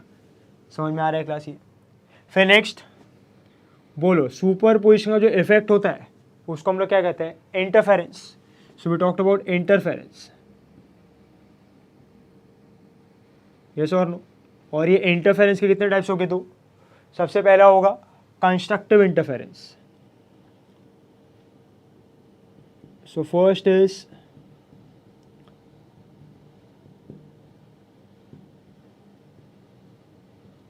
Constructive interference. अब ये जो कंस्ट्रक्टिव इंटरफेरेंस है इसके लिए कुछ ना कुछ कंडीशंस है ना, मतलब जो भी पॉइंट पे कंस्ट्रक्टिव इंटरफेरेंस होता है वो तब होगा जब वो कंडीशन को सेटिस्फाई करेगा. बोलो कंस्ट्रक्टिव इंटरफेरेंस के लिए कंडीशन क्या था, what was the condition for constructive interference. बोलो क्या था, phase difference, phase difference phi should be E1 multiple of pi ना. क्या होगा, E1 multiple of pi, that is 2n pi और E1 मल्टीपल ऑफ पाई, जहाँ पे n का वैल्यू क्या होगा 0 1 2 3. अरे यस और नो. नेक्स्ट वॉज हमने बात किया था in terms of path difference. बोलो पाथ डिफरेंस क्या होगा, इट विल बी, अगर मैं पाथ डिफरेंस को डिनोट करूँ P डॉट D से, so this will be what, can I say, it will be n lambda और 2n lambda by 2 which is even multiple of lambda by 2, जहाँ पे भी n का वैल्यू क्या होगा 0 1 2 3. This was condition for what? This is condition for what? It is for constructive interference. बोलो उसके बाद सेकंड क्या था? Second we talked about was destructive interference. हमने बात किया था अबाउट डिस्ट्रक्टिव इंटरफेरेंस. बोलो डिस्ट्रक्टिव इंटरफेरेंस के लिए phase difference. Phase difference was odd multiple of pi, that is 2n minus 1 pi, है ना. कंडीशन क्या होगा? It should be odd multiple of pi, जहाँ पे n का वैल्यू क्या होगा? It will start from 1 2 3 and all. So ये 1 2 3 ऐसा होगा. So this will be the phase difference. And next, if we talk about path difference, so बोलो path difference क्या होगा? It should be odd multiple of lambda by 2, that is 2n minus 1 lambda by 2, that is odd multiple of lambda by 2, जहाँ पे n क्या होगा 1 2 3 ऐसा. समझ में आ रहा है? So ये होगा for constructive interference, ये होगा for destructive interference. सो ये कंडीशंस हमने सीख ली है. यस और नो? अब क्लास सो ये फर्स्ट जो हमने पॉइंट सीखा that is superposition, second is constructive, फिर क्या बात किया? डिस्ट्रक्टिव. मैं सारे जितने भी फॉर्मूला हमने स्टडी किया है मैं सब साथ में लिख रहा हूँ, और इसके बीच बीच में I will give you the points which are important for the MCQs. So हम पूरा एक सिनॉप्सिस बना रहे हैं चैप्टर का, जिसमें हम सब लिख रहे हैं कि जो पॉइंट्स हमने कवर कर लिए अभी तक और जो पॉइंट्स हमको कवर करना है, हम सब एक साथ सीख के एक साथ लिखते हैं, एक साथ सब रखेंगे. So it will be easy to understand and it will make your MCQs more simple for you. समझ में आ रहा है क्लास? नेक्स्ट क्लास, अगर इसी को मैं एक थोड़ा अलग फॉर्म में लिखूं, लाइक इफ आई से कि जो पाथ डिफरेंस है, path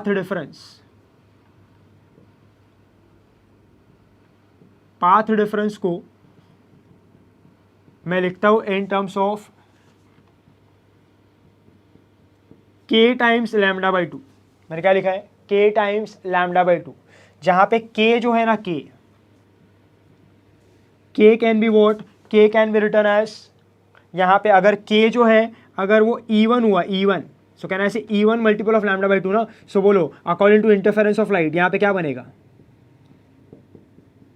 can I say there will be bright band और ब्राइट फ्रिंज, और यहाँ पे अगर k ऑड हुआ सो क्या होगा? It will be a dark band और डार्क फ्रिंज.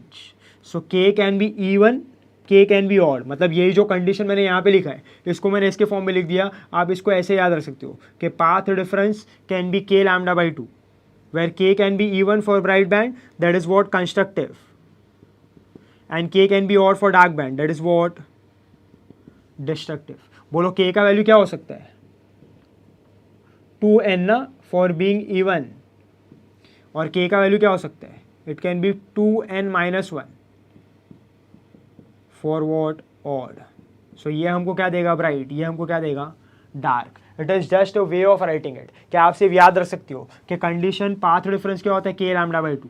अगर k जो वैल्यू दिया है वो इवन है तो bright band, that is constructive interference. k जो वैल्यू दिया है वो अगर ऑड है so dark band, that is destructive interference. Do you get my point? समझ में आ रहा है सबको ये? So these are first 3 points. I hope this is clear with you. Next class talking about point number 4. जो भी रिजल्टेंट वेव हमको मिलता है सुपरपोजिशन ऑफ वेव्स की वजह से, हमने फाइंड आउट किया था ना उसका रिजल्टेंट इंटेंसिटी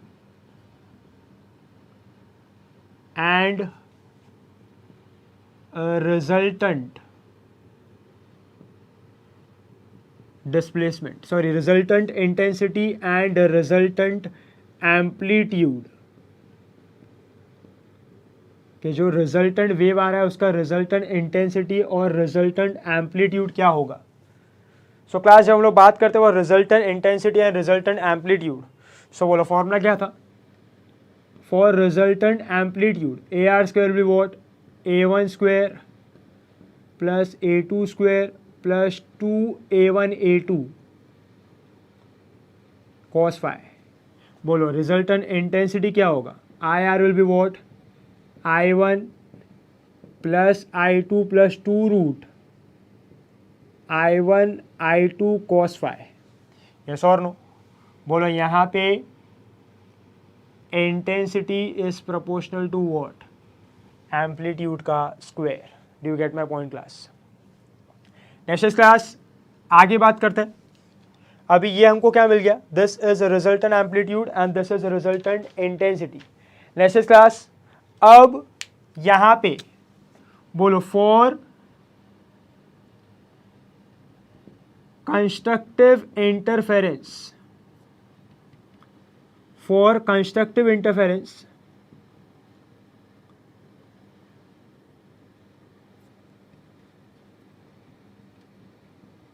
कैन आई से इंटेंसिटी कैसा होगा, मैक्सिमम ना।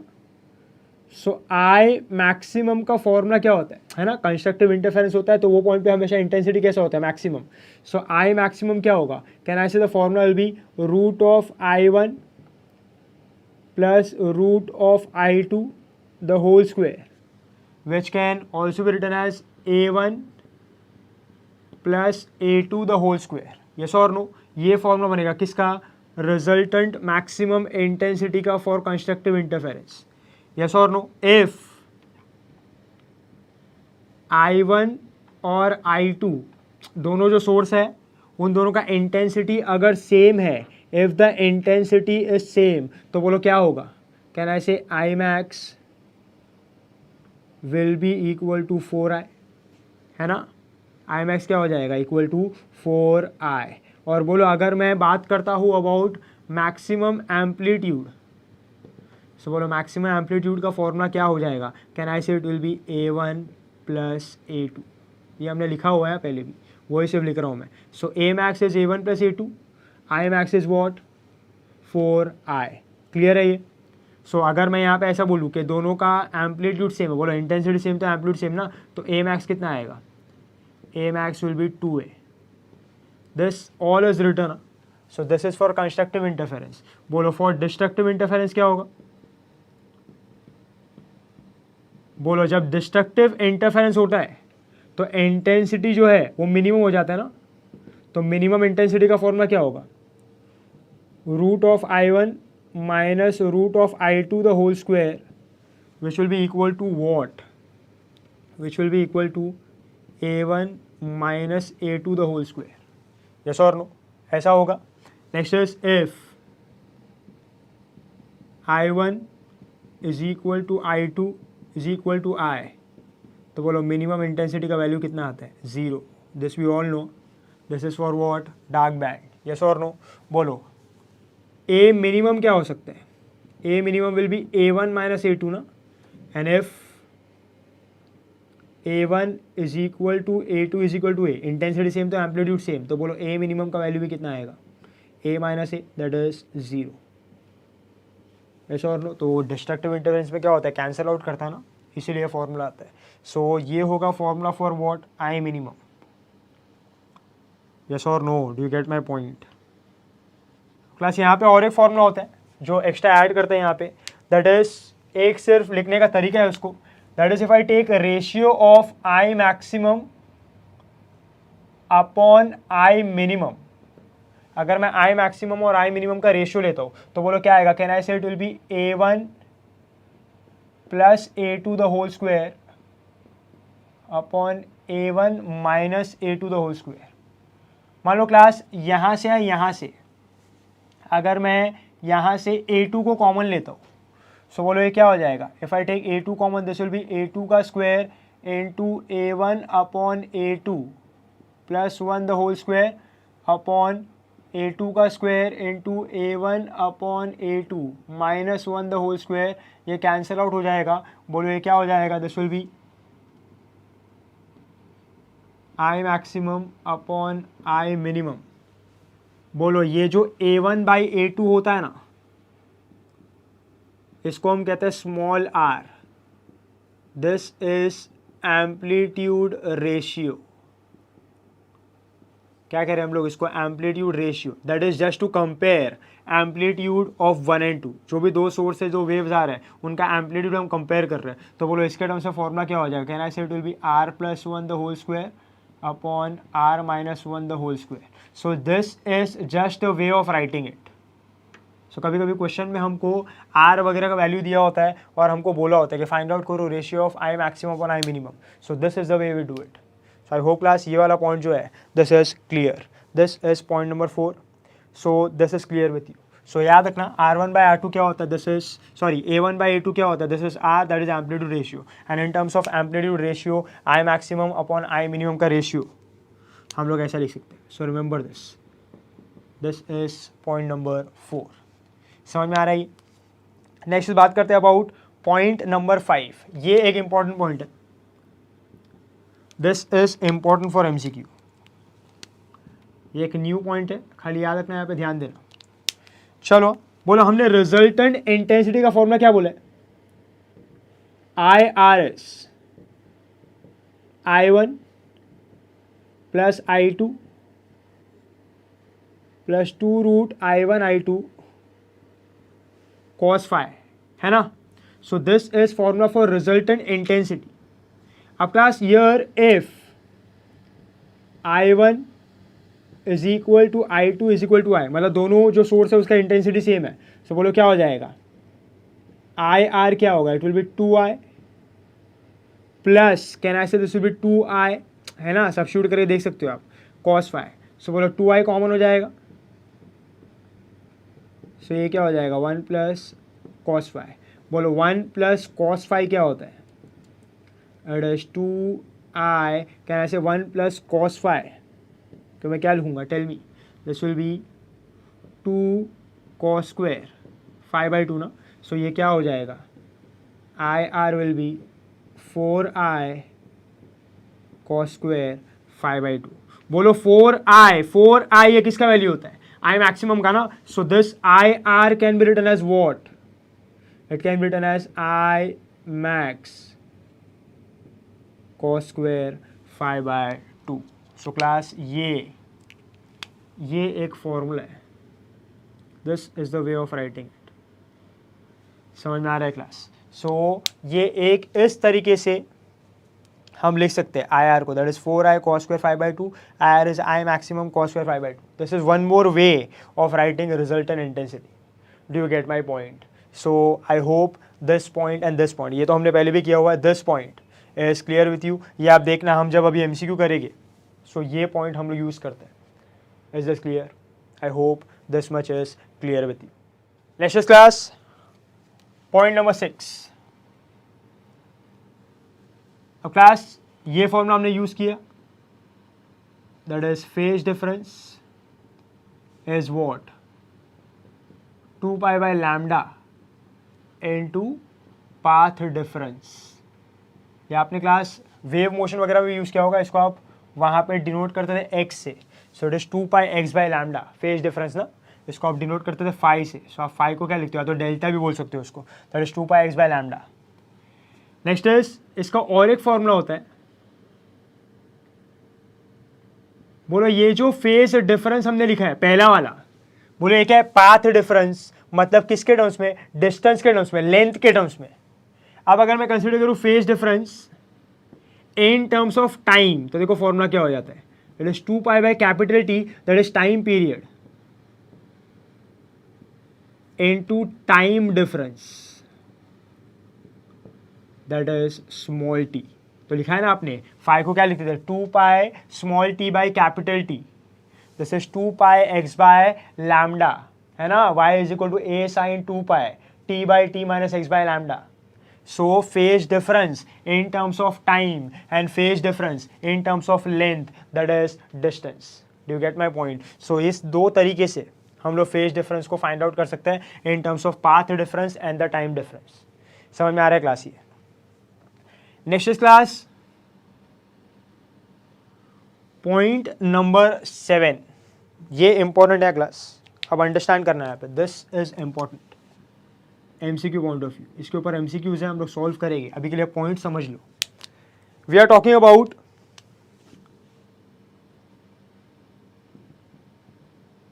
Condition for no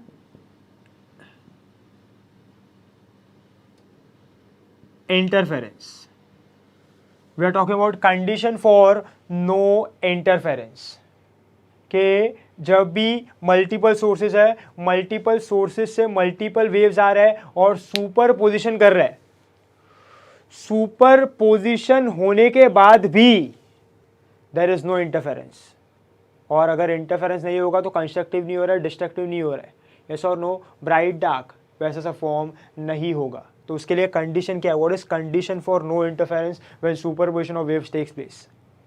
so class understand करना, सबसे पहला कंडीशन है if phase difference is pi by 2, 3 pi by 2, 5 pi by 2 and so on। मतलब क्या कि यहाँ पे if I say कि there are two sources, है ना, S1 S2, और ये पॉइंट पे ये दोनों का वेव्स आ रहा है ऐसा, इस तरीके से। सो बोलो ये पॉइंट पे जब आके वो मिला तो अगर उनके बीच में जो phase difference it is pi by 2, 3 pi by 2 and so on. So बोलो इसका जो resultant, can I say phase difference if it is pi by 2, 3 pi by 2। So बोलो कंस्ट्रक्टिव होने के लिए और डिस्ट्रक्टिव होने के लिए what is condition for constructive interference, E1 multiple of pi. What is condition for destructive interference, odd multiple of pi. So बोलो अगर पाई बाई 2 है, 3 पाई बाई 2 है, इसमें से कोई भी वैल्यू लिया तो क्या वो कंडीशन को सेटिस्फाई कर रहा है। Once again I will repeat, जब ये वेव आके मिल रहा है, ये वेव आके मिल रहा है, बोलो ये पॉइंट पे क्या हो रहा है, सुपर पोजिशन ना। तो जब ये पॉइंट पे सुपर पोजिशन हो रहा है, when the super position is taking place, बोलो सुपर पोजिशन के बाद क्या होना चाहिए, इंटरफेरेंस है, या तो कंस्ट्रक्टिव या तो डिस्ट्रक्टिव। बोलो पर कंस्ट्रक्टिव होने के लिए और डिस्ट्रक्टिव होने के लिए कुछ ना कुछ कंडीशन है। For constructive what is the condition, E1 multiple of pi phase difference के टर्म्स में, and what is the condition for destructive interference, odd multiple of pi. But class, tell me, if the phase difference is pi by 2, if the phase difference is 3 pi by 2, is it even multiple of pi? Is it odd multiple of pi? No. So if it is not even multiple of pi, it is not satisfying condition for constructive interference. If it is not odd multiple of pi, it is not satisfying condition for destructive interference. So there is no condition satisfied for either constructive, either destructive. और अगर condition satisfy नहीं होता है so वहाँ पे ना constructive interference होगा ना destructive interference होगा, कुछ भी नहीं होगा. So there is no interference. समझ में आ रहा है क्लास? सो अब अगर इंटरफेरेंस नहीं हो रहा है तो यहाँ पे रिजल्टेंट इंटेंसिटी क्या आएगा? सो रिजल्टेंट इंटेंसिटी का फॉर्मूला क्या है? I1 plus I2 plus 2 root I1 I2 cos phi. तो बोलो अगर फाई को मैंने पाई बाई 2 सब्स्टिट्यूट किया तो बोलो cos फाई बाई 2 क्या हो जाएगा? This will be cos phi by 2, sorry cos pi by 2. So cos pi by 2 क्या होगा? cos 90 क्या हो जाएगा? 0. तो अगर यहाँ पे cos 90 0 है तो बोलो क्या बच जाएगा?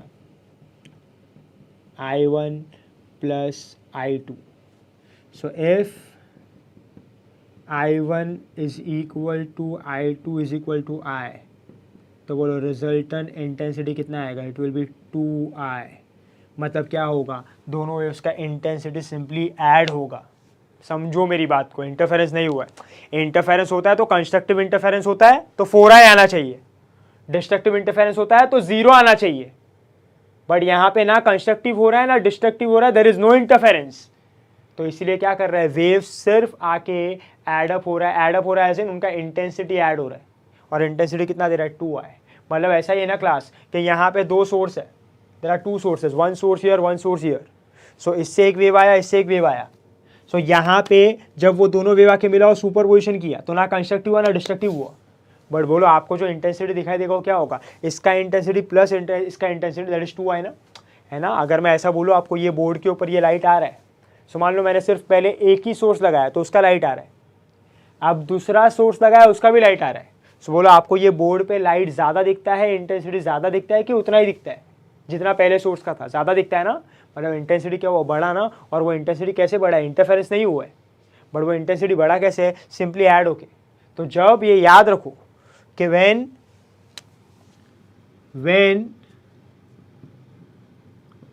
there is no interference.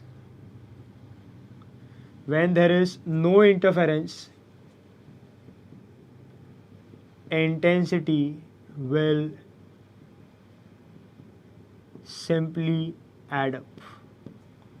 समझ में आ रहा है क्या? तो ऐसा नहीं है, बहुत लोग ऐसा सोचते हैं कि इंटरफेरेंस हुआ ही नहीं है, मतलब यहाँ पे इंटेंसिटी कुछ आएगा ही नहीं. ऐसा नहीं है. इंटरफेरेंस जब होता है तो कंस्ट्रक्टिव के लिए 4i आना चाहिए, डिस्ट्रक्टिव के लिए 0 आना चाहिए, पर यहाँ पे क्या हो रहा है, 2i आ रहा है. 2i आ रहा है मतलब इंटरफेरेंस नहीं हो रहा है, पर सुपरपोजिशन हो रहा है ना. सुपरपोजिशन मतलब ऐड हो रहा है वो, but there is no interference taking place here because it is not satisfying the condition for interference. So intensity gets simply added और वहाँ पे एक लाइट आएगा of intensity 2i. Is this clear? और ये कब होगा, जब फेज डिफरेंस ये होगा. ये समझ में आ रहा है क्या class? So this condition gives you know interference. Second condition देखो, इसमें क्या होगा. सेकेंड विल बी, बोलो, हमने सीखा है स्टेडी इंटरफेरेंस पैटर्न चाहिए, तो सबसे एसेंशियल कंडीशन क्या है, सबसे इंपॉर्टेंट कंडीशन क्या है, दो सोर्स जो होता है वो कैसे होने चाहिए, कोहेरेंट. यस और no, the two sources must be coherent. अगर कोहेरेंट नहीं होगा, उनके बीच में फेज डिफरेंस कांस्टेंट नहीं होगा, तो वहां पे इंटरफेरेंस पैटर्न फॉर्म होना डिफिकल्ट है. डिफिकल्ट मतलब क्या, पॉसिबल ही नहीं है. Do you get my point? सबसे इंपॉर्टेंट, सबसे मेन कंडीशन में सबसे पहला condition for steady interference pattern क्या कहा था कि the two sources must be coherent. अगर कोहेरेंट सोर्सेस होगा तभी फेज डिफरेंस कांस्टेंट होगा, तभी इंटरफेरेंस पैटर्न बनेगा, तभी इंटरफेरेंस आपको दिखाई देगा. अगर दोनों सोर्सेस कोहेरेंट नहीं है, मतलब if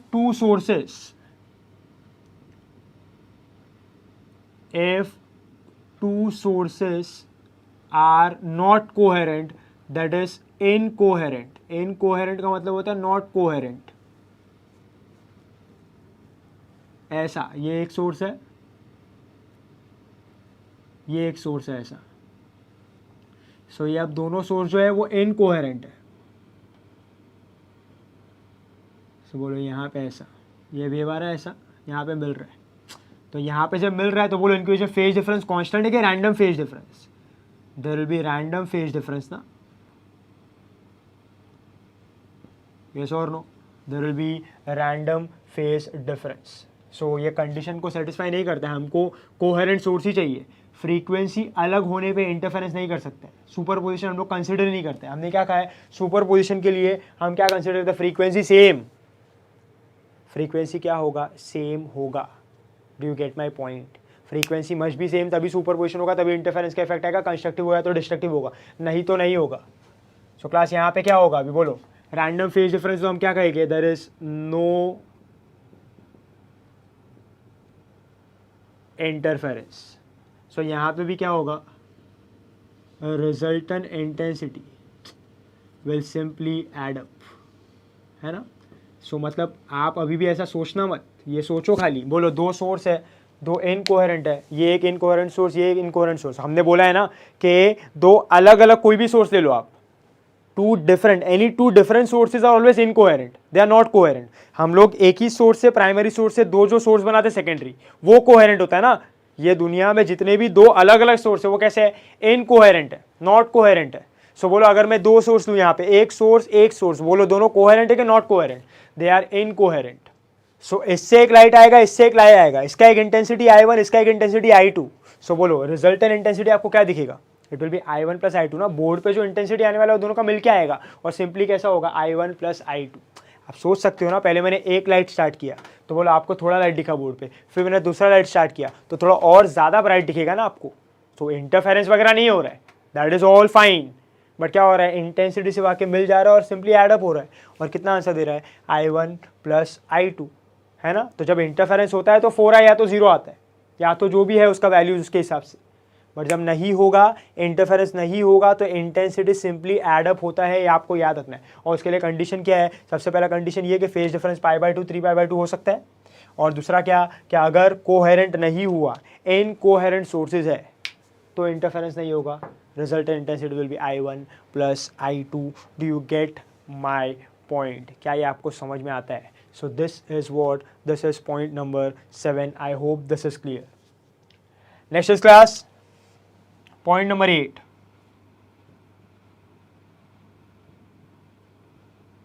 relation between intensity and width, intensity and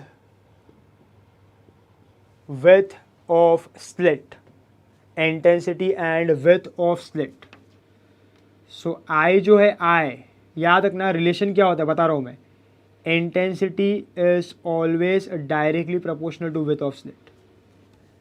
slit क्या है ऐसा ना, ये स्लिट है, ये जो ओपनिंग है इसको हम क्या कहेंगे, दिस इज स्लिट ना, ये एक स्लिट हुआ ना. सो स्लिट का मान लो यहाँ पे एक सोर्स है, यहाँ पे एक सोर्स है. सो स्लिट का ओपनिंग दैट इज विथ, जितना ज्यादा होगा उतना ज्यादा लाइट को पास होने देगा ना. और जितना ज़्यादा लाइट आएगा, जितना ज़्यादा रेज आएगा, जितना ज़्यादा वेव्स आएगा, उतना ज़्यादा क्या होगा, इंटेंसिटी, है ना. यस और नो. तो जितना ज़्यादा उसको स्लिट में ओपनिंग मिलेगा उतना ज़्यादा क्या आएगा, लाइट आएगा, उतना ज़्यादा क्या होगा, इंटेंसिटी. अरे बट ऑब्वियस ना यार. अगर मैं एक एग्जांपल लेता हूँ कि मान लो विंडो है, तो विंडो को मैंने पूरा ओपन रखा है. सो विड्थ ज़्यादा है ना अभी, सो लाइट ज़्यादा आ रहा है, इंटेंसिटी ज़्यादा. अब मैं विंडो को क्लोज करने लगता हूँ. सो विंडो को जैसे जैसे क्लोज कर रहा हूँ तो बोलो मैं क्या कर रहा हूँ, विड्थ को बढ़ा रहा हूँ, कम कर रहा हूँ ना, तो इंटेंसिटी भी कम होते आएगा. और जैसे विंडो पूरा क्लोज कर दूंगा, सो बोला विड्थ क्या हो गया, जीरो, तो इंटेंसिटी भी क्या होता है, zero. There is no light, darkness हो जाएगा ना यार. Do you get my point. So width जितना ज़्यादा होगा स्प्लिट का, उतना ज़्यादा क्या होगा, इंटेंसिटी. विड्थ जितना कम होगा उतना कम क्या होगा, intensity. So what is the relation between them, the relation is directly proportional. ऐसा कि अगर ये ऐसा है, सिर्फ इतना ही विड्थ है स्लिट का, है ना, सो उसका इंटेंसिटी कम होगा. बट अगर मैं स्लिट के विड्थ को बढ़ा देता हूँ ऐसा, तो बोलो ज़्यादा लाइट जाएगा ना, और ज़्यादा लाइट जाएगा तो इंटेंसिटी भी ज़्यादा. Because what is intensity, intensity will depend on the brightness ना, दैट इज ब्राइटनेस. और ब्राइटनेस किस पे डिपेंड करेगा, the number of rays coming. और बोलो जितना स्मॉल ओपनिंग होगा उतना कम नंबर ऑफ रेज आएगा, उतना कम इंटेंसिटी. जितना ज़्यादा बड़ा ओपनिंग होगा उतना ज़्यादा इंटेंसिटी, क्योंकि उतना ज़्यादा विथ है, उतना ज़्यादा रेज आ रहा है. सो इंटेंसिटी ऑफ विथ में रिलेशन कैसा है, it is directly proportional. If I write the formula, it is going to be I1 by I2, which is equal to W1 by W2, which will be equal to A1 upon A2 the whole square. You know intensity and amplitude are directly proportional. अरे yes or no, ऐसा. सो ये relation है intensity और amplitude का, वही use किया है. So ये एक फॉर्मूला बन जाता है for relation between intensity and with of slit, which we are using in Young's double slit experiment. I hope this is